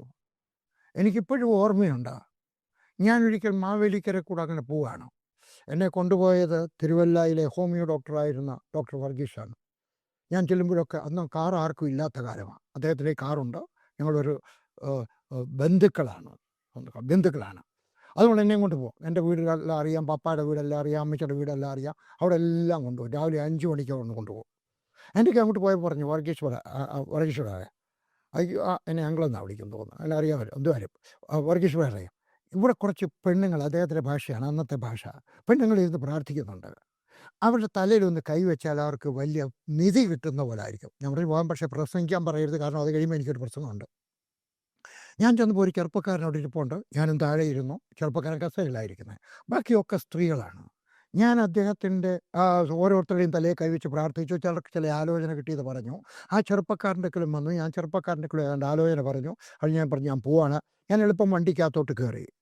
കയറി കഴിഞ്ഞുണ്ടെങ്കിൽ ഞാൻ അങ്കിളിൻ്റെയൊക്കെ പറഞ്ഞു, ഡോക്ടർ വർഗീസിൻ്റെ ഒക്കെ പറഞ്ഞു, അങ്കിളെ വണ്ടി നിർത്തിയാട്ടെ. ആ ചെറുപ്പക്കാരന് വേണ്ടി ഒരു സന്ദേശം കൂടെ കിട്ടുന്നു. അദ്ദേഹം ആരാന്ന് എൻ്റെ പറഞ്ഞില്ല. അദ്ദേഹം എൻ്റെ പറഞ്ഞു, ഞാൻ താഴെ ഇരിക്കാത്തത് എൻ്റെ നട്ടലിന് കേടായിരുന്നു. ഞാൻ ആക്സിഡൻറ്റിൽ നിന്ന് സുഖമായിട്ട് 2 ആഴ്ചയോ കൊണ്ടേ ആയുള്ളൂ. ഇവിടെ സാക്ഷ്യം പറയാനായിട്ട് വന്നു. താഴെ ഇരിക്കാൻ വയ്യാത്തതുകൊണ്ട് മറ്റൊന്നും തോന്നില്ല. ഞാൻ പറഞ്ഞു, എനിക്കൊന്നും തോന്നുന്നില്ല. ഞാൻ രണ്ടാമത് ഒന്ന് ഇങ്ങനെ പറഞ്ഞു, ചെറുപ്പക്കാരാ, നീ എന്നെ ദൈവം അനുഗ്രഹിക്കാൻ പോവുകയാണ്. നീ ഇന്ന് അമേരിക്കയിലാണെങ്കിൽ നാളെ ഇംഗ്ലണ്ടിലായിരിക്കും, അതിനടുത്ത ദിവസം ജർമ്മനിയിലായിരിക്കും, അതിനടുത്ത ദിവസം നീ ആഫ്രിക്കയിലായിരിക്കും. നീ ഓരോ ദിവസത്തേക്ക്, ഓരോ രാജ്യത്തേക്ക് നീ പ്രസംഗിക്കാൻ പോകുന്ന കാലം വരുന്നുണ്ട്, വിശ്വസിച്ചാട്ടെന്ന് പറഞ്ഞു. ആ ചെറുപ്പക്കാരനത് വിശ്വസിച്ചു. കുറേ വർഷങ്ങൾക്ക് ശേഷം ഞാനൊരു മീറ്റിങ്ങിന് ഇരിക്കുകയാണ്, ഒരു വലിയ സെമിനാറിന് ഇരിക്കുകയാണ്. 2 ചെറുപ്പക്കാർ വന്നിരുന്നു, തോമസ് ഊട്ടിയും തങ്കു ബ്രദറും. എൻ്റെ കൊച്ചു എന്നെ ഓർമ്മയുണ്ട്. ഞാൻ പറഞ്ഞു എനിക്ക് ഓർമ്മയുണ്ട്. അന്ന് ബ്രദർ പറഞ്ഞതുപോലെ തന്നെ സംഭവിച്ചു. ഒന്നുകിൽ വേദപുസ്തകത്തിനകത്തുനിന്ന് പറയുന്നത് വിശ്വസിക്കണം, അല്ലെങ്കിൽ ദൈവത്തിൻ്റെ ആത്മാവ് ആരെങ്കിലും പ്രവാചകന്മാരോട് പ്രവചിക്കുന്നത് വിശ്വസിക്കണം. ദൈവത്തിൻ്റെ ആത്മാവ് നിന്നോട് പറയുന്നു, ഞാൻ പറയുന്ന ഉപദേശം കൂടെ കേട്ടാട്ടെ. നിൻ്റെ വേദപുസ്തകത്തിൻ്റെ അവസാനത്തെ ഭാഗത്ത് കുറച്ച് പേജുകൾ ബ്ലാങ്കായിട്ട് കിടപ്പുണ്ട്. എന്നായിട്ടിരിക്കുന്നറിയാമോ? ദൈവം നിന്നോട് പറയുന്നതൊക്കെ എഴുതിയെടുക്കാനായിട്ട്. യേശു കണ്ടു, എന്നിട്ട് അവനത് പറഞ്ഞു. അവൻ വിശ്വസിച്ചു. ഇതെന്നെപ്പറ്റി എഴുതിയിരിക്കുന്നതാണ്, നീയും വിശ്വസിക്കണം. സ്വർഗസ്ഥനായ ദൈവം നിനക്ക് വേണ്ടി കണ്ടുപിടിക്കുക. 5, മറ്റാരും കേൾക്കാത്തത് നീ കേൾക്കണം. മറ്റാരും കേൾക്കാത്ത ദൈവശബ്ദം നീ കേൾക്കണം. മറ്റാരും കാണാത്തത് നീ കാണണം. ഹല്ലേലൂയ. മറ്റാരും ഭാവന കാണാത്തത് നീ കാണണം. നിന്റെ ഹൃദയത്തിൽ നിറഞ്ഞു കവിയുന്നത് നീ കേൾക്കും. നിന്റെ ഹൃദയത്തിൽ നിറഞ്ഞു കവിയുക. 1 രാജാക്കന്മാർ 18-ാം അധ്യായത്തിൻ്റെ 41-ാമത്തെ വാക്യം. പിന്നെ ഏലിയാവ് ആഹാബിനോട്, നീ ചെന്ന് ഭക്ഷിച്ച് പാനം ചെയ്യുക, വലിയ മഴയുടെ മുഴക്കം ഉണ്ട്. അന്നവിടെ മഴക്കാറ് പോലുമില്ല. പറയുന്ന സമയത്ത് ഒരു കൊച്ചു മഴക്കാറ് പോലുമില്ല. പക്ഷേ അവനൊരു വചനം ഉണ്ടായിരുന്നു. 1-ാമത്തെ വാക്യം. ഏറെ നാൾ കഴിഞ്ഞിട്ട് 3-ാം സംവത്സരത്തിൽ ഏലിയാവിന് യഹോവയുടെ അരുളപ്പാടുണ്ടായി, നീ ചെന്ന് ആഹാബിന് നിന്നെ തന്നെ കാണിക്കുക, ഞാൻ ഭൂതലത്തിൽ മഴ പെയ്യിക്കാൻ പോകുന്നു. അവനറിയാമായിരുന്നു എനിക്കൊരു വാഗ്ദത്തമുണ്ട്. ഹല്ലേലൂയ. അതുകൊണ്ട് അവനറിയാമായിരുന്നു. അതുകൊണ്ട് അവൻ ചെന്നു. നിങ്ങൾക്ക് ആ കഥ അറിയാം. 2 കാളയെ കൊണ്ടുവന്നു. മറ്റുള്ളവരെല്ലാവരും കൂടെ ആരാധിച്ചു. ഒന്നും സംഭവിച്ചില്ല. പക്ഷേ ആരാധനാ സമയമായപ്പോൾ അവൻ അടുക്കലോട്ട് ചെന്നു. ഹല്ലേലൂയ. അവിടെ ചെന്നിട്ട് കുറച്ച് കാര്യങ്ങളൊക്കെ. നിങ്ങൾ എൻ്റെ ഏലിയാവെന്ന് പറഞ്ഞ പുസ്തകം വായിച്ചിട്ടുണ്ട്. ഇനിയും പറയുന്നത് ദയവ് ചെയ്ത് എൻ്റെ പുസ്തകം വയ്ക്കാൻ ശ്രമിക്കുകയല്ല. നിങ്ങൾ ഇനി അടുത്ത 5 വർഷത്തിനകത്ത് ഒരൊറ്റ പുസ്തകമേ വായിക്കുന്നുള്ളെങ്കിലും ദൈവദാസന്മാരോട് പറയുകയാണ്, വിശ്വാസമുള്ള ആ പുസ്തകം നിങ്ങൾ വായിക്കണം. അസാധാരണമായൊരു പുസ്തകം. എൻ്റെ ആദ്യ പുസ്തകങ്ങളിൽ ഒന്നാണ്. പക്ഷേ അസാധാരണമായിട്ടുള്ളൊരു പുസ്തകമാണ്. അതിനകത്ത് ഞാൻ വിശദീകരിച്ചിട്ടുണ്ട്. അവൻ ചില കാര്യങ്ങളൊക്കെ ചെയ്ത് വെച്ച് അവൻ പ്രാർത്ഥിച്ചു. പെട്ടെന്ന് ആകാശത്തുനിന്ന് തീ വീണു. നമ്മുടെയും പ്രാർത്ഥനയിൽ തീ ഇറങ്ങിയെങ്കിൽ മാത്രമേ അത്ഭുതം നടക്കത്തുള്ളൂ. തീ ഇറങ്ങിയെങ്കിൽ മാത്രമേ സഭ വളരത്തുള്ളൂ. അതുകൊണ്ട് നമ്മൾ എന്ത് ചെയ്യണം? നമ്മൾ ഉപവാസമെടുത്ത് പ്രാർത്ഥിക്കണം. കർത്താവേ, എൻ്റെ വീട്ടിൽ നിൻ്റെ തീ ഇറങ്ങണമേ കർത്താവേ. എൻ്റെ കൃഷിഭൂമിയിൽ നിൻ്റെ തീ ഇറങ്ങണമേ കർത്താവേ. എൻ്റെ ഹൃദയത്തിനകത്ത് തീ ഇറങ്ങണമേ കർത്താവേ. ദൈവത്തോട് പ്രാർത്ഥിക്കണം. ഹല്ലേലൂയ. അവൻ പ്രാർത്ഥിച്ചു. ആ സമയത്ത് തീ ഇറങ്ങി. ജനങ്ങളെല്ലാം ലോകം കണ്ടതിലെ ഏറ്റവും വലിയ ഉണർവ് അതായിരുന്നു. അന്ന് സഭയിൽ രാജാവുണ്ട്. രാജാവിൻ്റെ കൂടെ കുറേ കിങ്കരന്മാരുണ്ട്. ആരാണ്? ബാലിനെ ആരാധിക്കുന്ന ബിംബാരാധികളായിട്ടുള്ളവർ. അവരുടെ പ്രവാചകന്മാരുണ്ട്. 450 പേരുണ്ട്. പിന്നെ ജനങ്ങളുടെ എല്ലാം പ്രതിനിധികളുണ്ട്. എല്ലാവരും വന്നെന്ന് പറഞ്ഞു കഴിഞ്ഞാൽ എല്ലാവരും വരത്തില്ല. പ്രതിനിധികൾ വന്നിരിക്കുക. അവരെല്ലാവരും കൂടെ നിൽക്കുന്ന സമയത്ത് ഹല്ലേലൂയ അവൻ പ്രാർത്ഥിച്ചു. സ്വർഗസ്ഥനായ ദൈവമേ. പ്രാർത്ഥിക്കുന്ന സമയത്ത് ഭാഗം നമുക്ക് ശരിയായിട്ട് മനസ്സിലുള്ളൂ. 36-ാമത്തെ വാക്യം. ഭോജനയാഗം കഴിക്കുന്ന നേരമായപ്പോൾ ആരാധനയുടെ സമയമായപ്പോൾ ഏലിയ പ്രവാചകൻ അടുത്തിയെന്നു. ഏലിയ പ്രവാചകൻ എഴുതിയിരിക്കുന്ന ഏക ഭാഗം ഇതാണ്. അവൻ്റെ അനോയിൻറ്റിങ്ങിനെ കാണിക്കുകയാണ്. ഒരു മനുഷ്യനല്ല കയറി ചെന്നത്. ഹല്ലേലൂയ. എനിക്കും നിനക്കും ആവശ്യം റവറൻഡ് എന്നുള്ള വാക്കല്ല, റൈറ്റ് റവറൻഡ് എന്നുള്ള വാക്കല്ല, പാസ്റ്റർ എന്നുള്ള വാക്കല്ല, സെൻട്രൽ പാസ്റ്റർ എന്നുള്ള വാക്കല്ല. ഹല്ലേലൂയ. ദൈവത്തിൻ്റെ ദാസൻ ഏലിയ പ്രവാചകൻ അടുത്തിയെന്നു. അബ്രഹാം അവൻ ചെന്നിട്ട് പ്രാർത്ഥിച്ചു. എങ്ങനെയാണ് പ്രാർത്ഥിച്ചത്? അബ്രഹാമിൻ്റെയും ഇസ്ഹാക്കിൻ്റെയും ഇസ്രായേലിൻ്റെയും ദൈവമായി യഹോവേ, ഇസ്രായേലിൻ്റെ ദൈവമെന്നും ഞാൻ നിൻ്റെ ദാസനെന്നും ഈ കാര്യങ്ങളൊക്കെയും ഞാൻ നിൻ്റെ കൽപ്പന ചെയ്യുന്നു, ഇന്ന് വെളിപ്പെട്ടു വരട്ടെ എന്ന് പറഞ്ഞു. എന്തോ സംഭവിച്ചു? ഒന്നും സംഭവിച്ചില്ല. എന്നെ ഞാൻ ആ പുസ്തകം എഴുതിയപ്പോഴും ഞാനും കാണുന്നത് ഒന്നും സംഭവിച്ചില്ല. അവരെല്ലാവരും അവൻ കാര്യമായിട്ട് പ്രാർത്ഥിച്ചു. അവനറിയാം 450 പ്രവാചകന്മാരുണ്ട്, രാജാവിൻ്റെ പട്ടാളക്കാരുമുണ്ട്. ഒന്നും സംഭവിച്ചില്ലെങ്കിൽ അവർ തന്നെ ചീന്തിക്കളയും, അവനെ കൊന്നുകളയും. അവനറിയാം എന്തുകൊണ്ട് എൻ്റെ പ്രാർത്ഥനയ്ക്ക് മറുപടി കിട്ടിയില്ല. ദൈവം പറഞ്ഞതല്ലയോ മറുപടി അയക്കാമെന്ന്. എന്തുകൊണ്ട് അവൻ മറുപടി അയച്ചില്ല? അവൻ ചിന്തിച്ചു. അവൻ്റെ ജീവിതം പരിശോധിച്ചു. എൻ്റെയും നിൻ്റെയും ജീവിതത്തിനകത്ത് പ്രാർത്ഥനയ്ക്ക് മറുപടി കിട്ടിയില്ലെങ്കിൽ നമ്മൾ ദൈവത്തോട് ചോദിക്കണം, എന്തുകൊണ്ട് എൻ്റെ മകൾക്ക് വിവാഹം എന്തുകൊണ്ട് നടക്കുന്നില്ല? എൻ്റെ മകൻ എന്തുകൊണ്ട് എഞ്ചിനീയറിംഗ് അഡ്മിഷൻ കിട്ടിയില്ല? എൻ്റെ സഭ എന്തുകൊണ്ട് വളരുന്നില്ല? എവിടെയാണ് തകരാറ്? സ്വജീവിതം പരിശോധിക്കണം. ഹല്ലേലൂയ. അവൻ രണ്ടാമതൊരു പ്രാർത്ഥന വായിച്ചു. ഒരു പ്രാർത്ഥനയല്ല കേട്ടോ, രണ്ട് പ്രാർത്ഥനയാണ്. 37-ാമത്തെ വാക്യം. യഹോവേ, എനിക്ക് ഉത്തരമരുളണമേ. നീ തന്നെ ദൈവമെന്നും നീ ഇവരുടെ ഹൃദയം വീണ്ടും നിങ്കിലേക്ക് തിരിക്കുന്നു എന്നും ഈ ജനം അറിയേണ്ടതിന് എനിക്ക് ഉത്തരമരുളണമെന്ന് പറഞ്ഞു. ആദ്യത്തെ പ്രാർത്ഥനയിൽ ഞാൻ എലിയാവ്, ഞാൻ ആരാണെന്ന് ഞാൻ അറിയട്ടെ. രണ്ടാമത്തെ കാര്യം, അയ്യോ അല്ല, നീ ദൈവമേ. ഹല്ലേലൂയ. ദൈവത്തിന് മഹത്വം കൊടുത്തപ്പോൾ അടുത്ത വയ്ക്കാണ് ഉടനെ യഹോവയുടെ തീ ഇറങ്ങി. നമ്മുടെയും ജീവിതം പരിശോധിക്കണം. എന്തുകൊണ്ടാണ് മറുപടി കിട്ടാത്തതെന്ന് ദൈവത്തോട് ചോദിക്കണം. ഹല്ലേലൂയ. അത് കണ്ടപ്പോൾ 39 വാക്യം, ജനമെല്ലാം അത് കണ്ട് കൗണ്ട് വീണ് യഹോവ തന്നെ ദൈവം എന്ന് പറഞ്ഞു. ഹല്ലേലൂയ. അത് കഴിഞ്ഞപ്പോൾ ഇനി ചെയ്തൊരു കാര്യം കേട്ടെ. ഒന്നാമൻ്റെ ജീവിതം പരിശോധിച്ചു. 40 വാക്യം, എല്ലാ ബാലിൻ്റെ പ്രവാചകന്മാരെയും വെട്ടിക്കൊന്നു കളഞ്ഞു. 480 പേരെ. ഏറ്റവും മോശമല്ലയോ? അയ്യോ, അതൊരു ക്രൂരല്ലയോ? അതൊരു കഠിനമായ പ്രവർത്തനമല്ലയോ? 480 പേരെ കൊന്നു കളഞ്ഞു. എന്തിനാ കാര്യം? അവനറിയാമായിരുന്നു, ഏലി അവനറിയാമായിരുന്നു, അവരെ വിട്ട് അവർ മന്ത്രവാദികളാണ്, അവർ ബിംബാരാധികളാണ്. അവർ പോയി കഴിഞ്ഞാൽ നാളെ ജനത്തെ പിന്നെയും ഇനിയും നോക്കണം. നമ്മുടെ ജീവിതത്തിനകത്ത്, നമ്മുടെ ഹൃദയത്തിനകത്ത് എവിടെയെങ്കിലും ബാലിൻ്റെ പുരോഹിതന്മാരുണ്ടോ? എവിടെയെങ്കിലും ഉണ്ടോ? മന്ത്രമുണ്ടോ? കള്ളം പറയുന്നുണ്ടോ? നോക്കണം. ഏതെങ്കിലും ബാലിൻ്റെ പുരോഹിതന്മാരാണ് ഇതൊക്കെ. മോഷ്ടിക്കുന്നുണ്ടോ? ഹല്ലേലൂയ. ആരാധനയുണ്ടോ? കുടുംബ പ്രാർത്ഥന നിന്ന് പോയിട്ടുണ്ടോ? ചർച്ചിൽ പോകുന്നുണ്ടോ? പരിഹാസം പറയുന്നുണ്ടോ? പരിഹാസം കേൾക്കുന്നുണ്ടോ? ഞാൻ പറയുന്നു, ആരെങ്കിലുമൊക്കെ പരിഹസിക്കുന്നവരുടെ യൂട്യൂബിനകത്ത് കാണരുത്. ഞാൻ അവർക്കെതിരായിട്ട് പറയുകയാണ്, നിങ്ങളുടെ നന്മയ്ക്ക് പറയുകയാണ്. കാരണം ഞാൻ കേൾക്കത്തില്ല. എന്താ കാര്യം എന്നറിയാം? എൻ്റെ ചെവിയിൽ കുഞ്ഞാടിൻ്റെ രക്തം പുരണ്ടതാണ്. ഇതിനകത്ത് ദൈവത്തെ അവനിഷ്ടമില്ലാത്ത യാതൊന്നും വീഴുവാൻ ഞാൻ അനുവദിക്കത്തില്ല. ഏതെങ്കിലുമൊക്കെ അഡൽട്ട് മൂവി കാണുന്നുണ്ടോ ഫോണിനകത്ത്? അല്ലേ, അവിഹിത ബന്ധമുണ്ടോ? അസൂയയുണ്ടോ? പിണക്കമുണ്ടോ? ഈർഷ്യയുണ്ടോ? ദ്വന്ദ്വപക്ഷമുണ്ടോ? ഗ്രൂപ്പുണ്ടോ? ചില ചർച്ചകളിൽ ചെന്ന്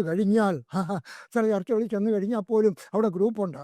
ഒന്ന് പൗലോസിൻ്റെ പക്ഷക്കാരൻ, വേറൊരാൾ അന്ത്രയോസിൻ്റെ പക്ഷക്കാരൻ, പക്ഷക്കാരൻ ഏതെങ്കിലുമൊക്കെ ഉണ്ടോ? ഞാൻ ഒരു വലിയ കൺവെൻഷനിൽ വന്നു.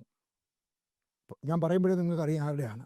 അവിടെ പ്രസംഗം നടക്കും. അവിടെ ഒരു 10, 2500 പേര്, 3000 പേര് ഇരിപ്പുണ്ട്. ഇവിടെ ഒരു കൂട്ടം. എനിക്ക് സങ്കടം തോന്നി കേട്ടോ. ഹല്ലേലൂയ. ദ്വന്ദ്വപക്ഷം ഉണ്ടാക്കരുത് കേട്ടോ. ഗ്രൂപ്പിസം ഉണ്ടാക്കരുത്. ഞാൻ എൻ്റെ മക്കളുടെയൊക്കെ പറഞ്ഞിട്ടുണ്ട്, ഏതെങ്കിലും ചർച്ചിനകത്ത് എവിടെയെങ്കിലും ഗ്രൂപ്പ് ഉണ്ടായാലും നിങ്ങൾ ഗ്രൂപ്പിനകത്ത് ചേരരുത്. ഗ്രൂപ്പിനകത്ത് ചേരുന്നവർക്ക് നന്മയുണ്ടാകാൻ സാധ്യമല്ല. ഉണ്ടാക്കുന്നവർക്ക് ഉണ്ടാക്കുന്നവർക്ക് അയ്യോ കഷ്ടം. ഇത് കഴിഞ്ഞുടനെ സമയത്ത് ഹല്ലേലൂയ, അവൻ ക്ഷീണിതനാണ്. 41 വാക്യം, അവൻ ക്ഷീണിതനാണ്. രാവിലെ ബ്രേക്ക്ഫാസ്റ്റിലും കഴിച്ചു വെച്ച് വന്നതായിരിക്കാൻ ഈ അറിഞ്ഞൂടെ, കഴിക്കാതെ വന്നതാണോന്നും അറിയത്തില്ല. എന്തായിരുന്നാലും ശരി, ഇത് കഴിഞ്ഞ് ഇത്രയും നേരം ഏകദേശം 3 മണിക്കാകട്ടോ, 3 മണി വരെ അവനൊന്നും പിന്നെ വിഷം നീക്കിയാണ്. പിന്നെ അവൻ പ്രാർത്ഥിച്ചതാണ്. അത് കഴിഞ്ഞ് വെച്ച് അവൻ ആരാധിച്ചാണ്. അവർ 480 പേരെ കൊന്നു. അവൻ വല്ലാതെ ക്ഷണിച്ചിരിക്കുകയാണ്. 41 വാക്യം, പിന്നെ ഏലിയാവ് ആഹാബിനോട്, നീ എന്ന് ഭക്ഷണം കഴിച്ച പാനം ചെയ്യുക. വലിയ മഴയുടെ മുഴക്കമുണ്ട്. എവിടെ കേട്ടത്? മറ്റാരും കേട്ടിട്ടില്ല. കാർമേഘം പോലും വന്നിട്ടില്ല. അങ്ങനെ വേദപുസ്തകം പറയുന്നത് കേട്ടോ. ഒരു കൈയുടെ അത്രയുള്ള, നിങ്ങൾ എപ്പോഴെങ്കിലും കൈയുടെ അത്രയുള്ള കാർമേഘം കണ്ടിട്ടുണ്ടോ? ഞാൻ വിമാനത്തിനകത്ത് ലോങ് ട്രിപ്പ് അടിച്ചോണ്ട് 16 മണിക്കൂർ ഒന്നിച്ചിരുന്ന് പോയിട്ടുണ്ട്. ആകാശത്തോടെ നോക്കൂ, എവിടെയെങ്കിലും ഇല്ല. മറ്റാരും കാണാത്തത് നീ കാണണം, വിശ്വാസത്താൽ കാണണം. മറ്റാരും കേൾക്കാത്തത് നീ കേൾക്കണം. ഹല്ലേലൂയ. സ്വർഗസ്ഥനായ ദൈവനെ സഹായിക്കും. നമ്മൾ 10ാം ക്ലാസ് പഠിച്ചിട്ടുള്ളൂ. ഞാൻ വേറൊരാളുടെ വേല പോലും കണ്ട് പഠിച്ചിട്ടില്ല. എൻ്റെ പാസ്റ്റർക്ക് പോലും വേറൊരു സഭയില്ല, ഒറ്റ സഭയേ ഉള്ളൂ. പക്ഷേ ഞാൻ ഇവിടെ ഇരിക്കുന്ന സമയം വിചാരിച്ചു, നമുക്ക് വേറൊരു സഭ സ്ഥാപിക്കാനൊക്കെ. ഹല്ലേലൂയ. എവിടുന്ന് പൈസ പറ്റി ഞാൻ ചിന്തിച്ചിട്ടേ ഇല്ല കേട്ടോ. ഞാൻ പുസ്തകം വിറ്റും വെച്ച് പൈസ കൊടുത്തു. റോഡിനുള്ള പുസ്തകം വിറ്റും വെച്ച് കൊടുത്തു. ഹല്ലേലൂയ. നീ കേൾക്കണം കേട്ടോ. ഹല്ലേലൂയ. അവൻ ക്ഷീണിച്ചവനായ മനുഷ്യ. ഹല്ലേലൂയ. മറ്റാരും കേൾക്കാത്തത് കേട്ടു. ഒന്നാമത്തെ കാര്യം, തീ ഇറങ്ങി. രണ്ടാമത്തെ, അവൻ തൻ്റെ തെറ്റ് കണ്ടു. 36 വാക്യത്തിനകത്ത്. 3, ദൈവത്തിന് മഹത്വം കൊടുത്തു. 4, ബാലിൻ്റെ പുരോഹിതന്മാരെ, പ്രവാചകന്മാരെ കൊന്നുകളഞ്ഞു. നമ്മുടെയും ജീവിതത്തിനകത്ത് നോക്കണം, നമ്മുടെയും വീട്ടിൽ നോക്കണം, നമ്മുടെ പേഴ്സിനകത്ത്, വീടിനകത്ത് എവിടെയെങ്കിലും ദൈവത്തിന് ഇഷ്ടമില്ലാത്ത വേറെ ഏതെങ്കിലും ബാലിൻ്റെ പുരോഹിതന്മാരുണ്ടോ? മന്ത്രച്ചേരുണ്ടോ? ഏതെങ്കിലും തെറ്റായിട്ടുള്ള കാര്യങ്ങളുണ്ടോ? വീട് ശുദ്ധീകരിക്കണം. ഹല്ലേലൂയ. 5, അവൻ പ്രാർത്ഥിച്ചു. 6, മറ്റാരും കേൾക്കാത്തവരുടെ ശബ്ദം കേട്ടു, പെരുമയുടെ ശബ്ദം കേട്ടു. ഹല്ലേലൂയ.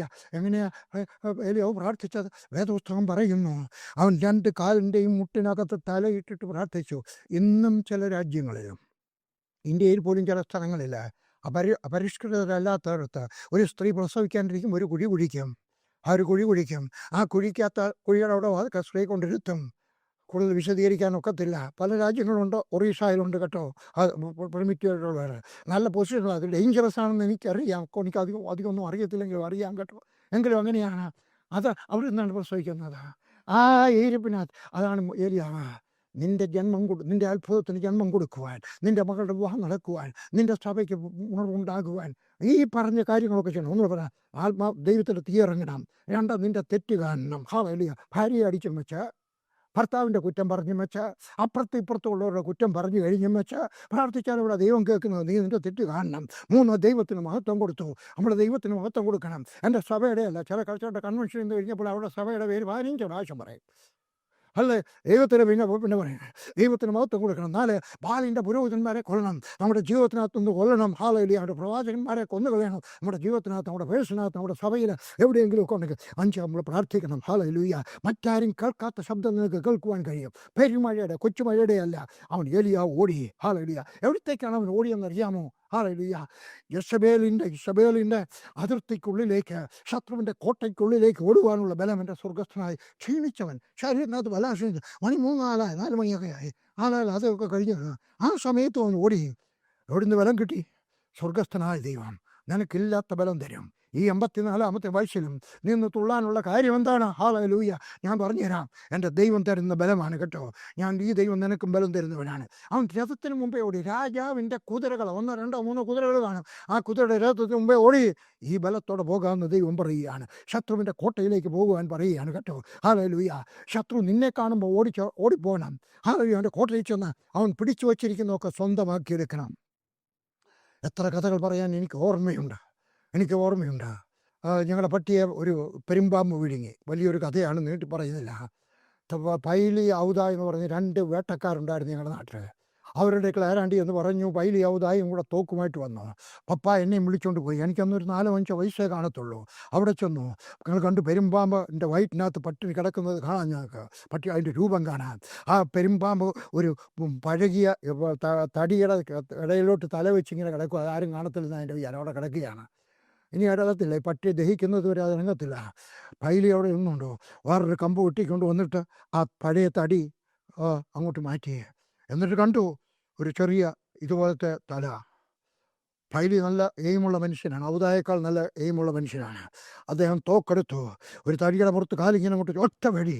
ആ പാമ്പ് മേളിലോട്ട് കുതിച്ചങ്ങ് ചാടി. വാലയിൽ കുത്തി അങ്ങ് മേളിലോട്ട് ചാടി താഴെ വീണു.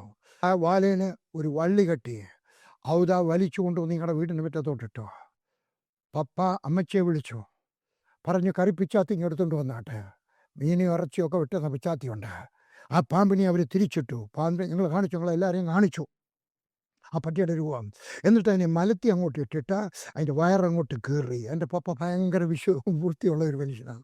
അസാധാരണ വൃത്തിയാണ്. ചിലപ്പോൾ ദേഷ്യവും വരും. അതുപോലത്തെ വൃത്തിയുള്ള മനുഷ്യനാണ് പപ്പ. അങ്ങനെയുള്ളതൊന്നും കൈ ഓടുന്ന കൂട്ടത്തിലല്ല കേട്ടോ.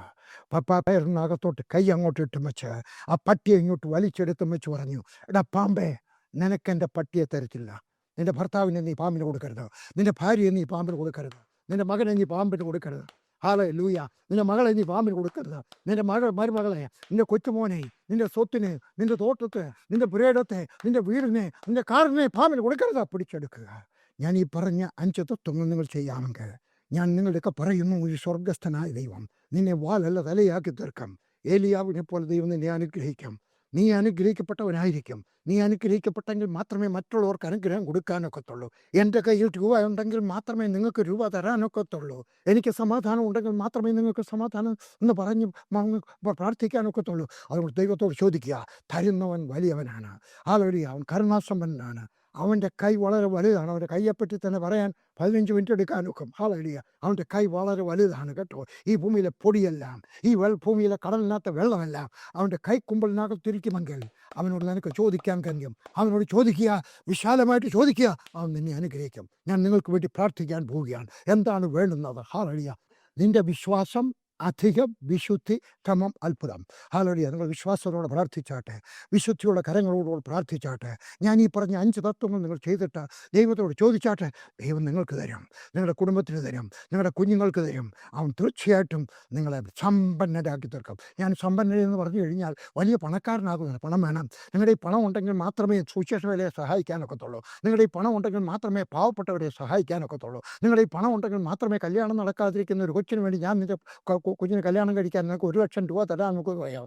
പഠിക്കാൻ നിവൃത്തിയില്ലാത്തൊരു കൊച്ചിനെ കോളേജിൽ അയക്കണമെന്ന് പണം ഉണ്ടെങ്കിൽ മാത്രമേ ഉള്ളൂ. പണം നല്ലതാണ് കേട്ടോ. പണം നല്ലതാണ്. If you know how to handle it, money is good. It is very good. Hallelujah. പണം നിന്നെ ചീത്തയാക്കരുത്. ഞാൻ ദൈവത്തിനൊക്കെ പറഞ്ഞുകൊണ്ട്, കർത്താവേ, എനിക്ക് ആവശ്യത്തിനുള്ള പണമല്ല, ആവശ്യത്തിനേക്കാൾ അധികം പണം തരണം. എങ്കിൽ മാത്രമേ എനിക്ക് ചിലരെ സഹായിക്കാനൊക്കത്തുള്ളൂ. എങ്കിൽ മാത്രമേ ചിലരെ പൽക്കുടത്തിൽ അയക്കാനൊക്കത്തുള്ളൂ. എങ്കിൽ മാത്രമേ ചിലരെ കല്യാണത്തിന് സഹായിക്കാനൊക്കത്തുള്ളൂ. എങ്കിൽ മാത്രമേ. ഹല്ലേലൂയ. ഞാൻ പറഞ്ഞില്ലേ, ഞാൻ ഇനിയും പോകാൻ പോവാണ്. അടുത്ത വർഷം 29 സ്റ്റേറ്റിലും പോയിട്ട് എനിക്ക് ഫ്ലാറ്റ് കൊടുക്കണം, എനിക്ക് പുസ്തകം തരണം. എത്ര രൂപ വേണം? രൂപ എൻ്റെ കർത്താവ് തരും. ഹല്ലേലൂയ. നിങ്ങളിലൂടെ തരും. വേറെ ആരെങ്കിലും തരും. ഞാൻ നിങ്ങൾക്ക് പറയുന്നു, ഞാൻ നിങ്ങൾക്ക് വേണ്ടിയും പ്രാർത്ഥിക്കാൻ പോവുക. വിവാഹം നടക്കാത്തവരുടെ വിവാഹത്തിന് വേണ്ടി പ്രാർത്ഥിക്കാൻ പോവുകയാണ്. മക്കളില്ലാത്തവർക്ക് വേണ്ടി പ്രാർത്ഥിക്കാൻ പോവുകയാണ്. ഭൂമിയില്ലാത്തവർക്ക് വേണ്ടി പ്രാർത്ഥിക്കാൻ പോവുകയാണ്. വീടില്ലാത്തവർക്ക് വേണ്ടി പ്രാർത്ഥിക്കാൻ പോവുകയാണ്. നിൻ്റെ ആവശ്യത്തെക്കാൾ വലിയവനാണ് ദൈവം. ഹല്ലേലൂയ. എൻ്റെ ദൈവം ആരാണ്? എൻ്റെ ദൈവം എൻ്റെ ആവശ്യത്തെക്കാൾ വലിയവനാണ്. ഈ ദൈവം നിങ്ങളെ സഹായിക്കും. ഹല്ലേലൂയ. ഈ ദൈവം നിങ്ങളോട് കൂടെയിരിക്കും. പ്രാർത്ഥിക്കട്ടെ. ഹല്ലേലൂയ. ഈ പറഞ്ഞ 5 തത്വങ്ങൾ ഒന്നുകൂടെ കേൾക്കണം കേട്ടോ. എന്നിട്ട് ഇതെല്ലാം അനുസരിച്ചിട്ട് ദൈവത്തോട് ചോദിച്ചാട്ടെ. നിന്റെ വൃത്തം നീ ചെറുതാക്കി കളയരുത്. തരുന്നവൻ വലിയവനാകിയാൽ, അവൻ സ്നേഹസമ്പന്നനാകിയാൽ, അവൻ കരുണാസമ്പന്നനാകിയാൽ, അവൻ സർവ്വസമ്പന്നനാകിയാൽ, നിന്റെ അപ്പച്ചനാകിയാൽ അവൻ നിനക്ക് വേണ്ടി പിതാതെ ഇരിക്കുമോ? അവൻ തരും. പ്രാർത്ഥിക്കട്ടെ. സ്വർഗസ്ഥനായ ദൈവമേ, ഈ പ്രിയപ്പെട്ടവർക്കായിട്ട് പ്രാർത്ഥിക്കുന്നു. അവരെ അടക്കി ഭരിക്കുന്നതിനുള്ള അശുദ്ധാത്മ ശക്തിയെ ഫലസിക്കുകയാണ്. യേശുവിൻ്റെ നാമത്തിൽ അവരെ വിട്ട് മാറിപ്പോകട്ടെ. ദൈവത്തിൻ്റെ കൃപ അവർക്കുണ്ടാകട്ടെ. ദൈവത്തിൻ്റെ സമാധാനം അവർക്കുണ്ടാകട്ടെ. പിതാവിൻ്റെയും പുത്രൻ്റെയും പരിശുദ്ധാത്മാവിൻ്റെയും നാമത്തിൽ ഞാൻ അവരെ അനുഗ്രഹിക്കുന്നു. ധന്യരായിത്തീരുക. വേദന മാറിപ്പോകട്ടെ. ശരീരത്തിന് സൗഖ്യമുണ്ടാകട്ടെ. യേശുവിൻ്റെ നാമത്തിൽ ഞാൻ പ്രാർത്ഥിക്കുന്നു. ശരീരത്തിന് സൗഖ്യമുണ്ടാകട്ടെ. യേശുവിൻ്റെ നാമത്തിൽ ഞാൻ പ്രാർത്ഥിക്കുന്നു. അവരുടെ പേഴ്സണകത്ത് രൂപ ഉണ്ടാകട്ടെ കർത്താവെ. 100 200 ഒന്നും അല്ല കർത്താവെ. ആവശ്യത്തിലധികം അവരുടെ ആവശ്യത്തിന് ദശാംശം കൊടുത്തിട്ട് ഭാവിയിലേക്ക് സമ്പാദിച്ചു വെച്ചിട്ട് ബാക്കി പാവങ്ങളെ സഹായിക്കുവാൻ, ദൈവവേലയെ സഹായിക്കുവാൻ, ദൈവകൃപയിൽ ആശ്രയിച്ച് ഞാൻ അവരെ അനുഗ്രഹിക്കുന്നു. അവരുടെ പണമുണ്ടാകട്ടെ, ദൈവകൃപയുണ്ടാകട്ടെ, ദൈവത്തിന് സമാധാനം ഉണ്ടാകട്ടെ. സമാധാനമില്ലാത്ത വീടുകൾ സമാധാനം ഉണ്ടാകട്ടെ. രക്ഷിക്കപ്പെടാത്ത ഭർത്താക്കന്മാർ രക്ഷിക്കപ്പെടട്ടെ. ഹല്ലേലൂയ. രക്ഷിക്കപ്പെടാത്ത ഭാര്യമാർ രക്ഷിക്കപ്പെടട്ടെ. രക്ഷിക്കപ്പെടാത്ത മക്കൾ രക്ഷിക്കപ്പെടട്ടെ. യേശു ക്രിസ്തുവിൻ്റെ നാമത്തിൽ കോളേജിൽ അഡ്മിഷൻ കിട്ടട്ടെ. യേശുവിൻ്റെ നാമത്തിൽ ഞാൻ പ്രാർത്ഥിക്കുന്നു. അസാധാരണമായ രീതിയിൽ വാലല്ല തലയാക്കി തീർക്കട്ടെ. എൻ്റെ മകളെ സീറോയിൽ നിന്നും ഹല്ലേലൂയ ഒരു ഡിപ്പാർട്ട്മെൻറ്റിൻ്റെ, അമേരിക്കയിലെ ഒരു വലിയ യൂണിവേഴ്സിറ്റിയുടെ ഹല്ലേലൂയ ഡിപ്പാർട്ട്മെൻറ്റ് ഡയറക്ടറാക്കിയ ദൈവം അവരുടെ കുഞ്ഞുങ്ങളെയും അനുഗ്രഹിക്കണമെന്ന് പ്രാർത്ഥിക്കുന്നു. കർത്താവായ യേശു ക്രിസ്തുവിൻ്റെ കൃപ അവർക്കുണ്ടാകട്ടെ. ദൈവത്തിൻ്റെ സാന്നിധ്യം അവർക്കുണ്ടാകട്ടെ. അവർ അനുഗ്രഹം പ്രാപിക്കട്ടെ. യേശുവിൻ്റെ നാമത്തിൽ ആമേൻ. യേശുവിൻ്റെ നാമത്തിൽ ആമേൻ. ഞാൻ പ്രാർത്ഥിച്ചു. എൻ്റെ ദൈവം എൻ്റെ പ്രാർത്ഥന കേട്ടു. എനിക്ക് ഉറപ്പുണ്ട്. സ്വർഗസ്ഥനായ ദൈവം നിങ്ങളെ അനുഗ്രഹിച്ച് നിങ്ങളെ അനുഗ്രഹമാക്കി തീർക്കട്ടെ. യേശുവിൻ്റെ നാമത്തിൽ ഇത് സംഭവിച്ചു കഴിയുമ്പോൾ എനിക്ക് എഴുതണം. നമുക്ക് ഒന്നിച്ച് ദൈവത്തെ സ്തുതിക്കാം. യേശുവിൻ്റെ നാമത്തിൽ ആമേൻ.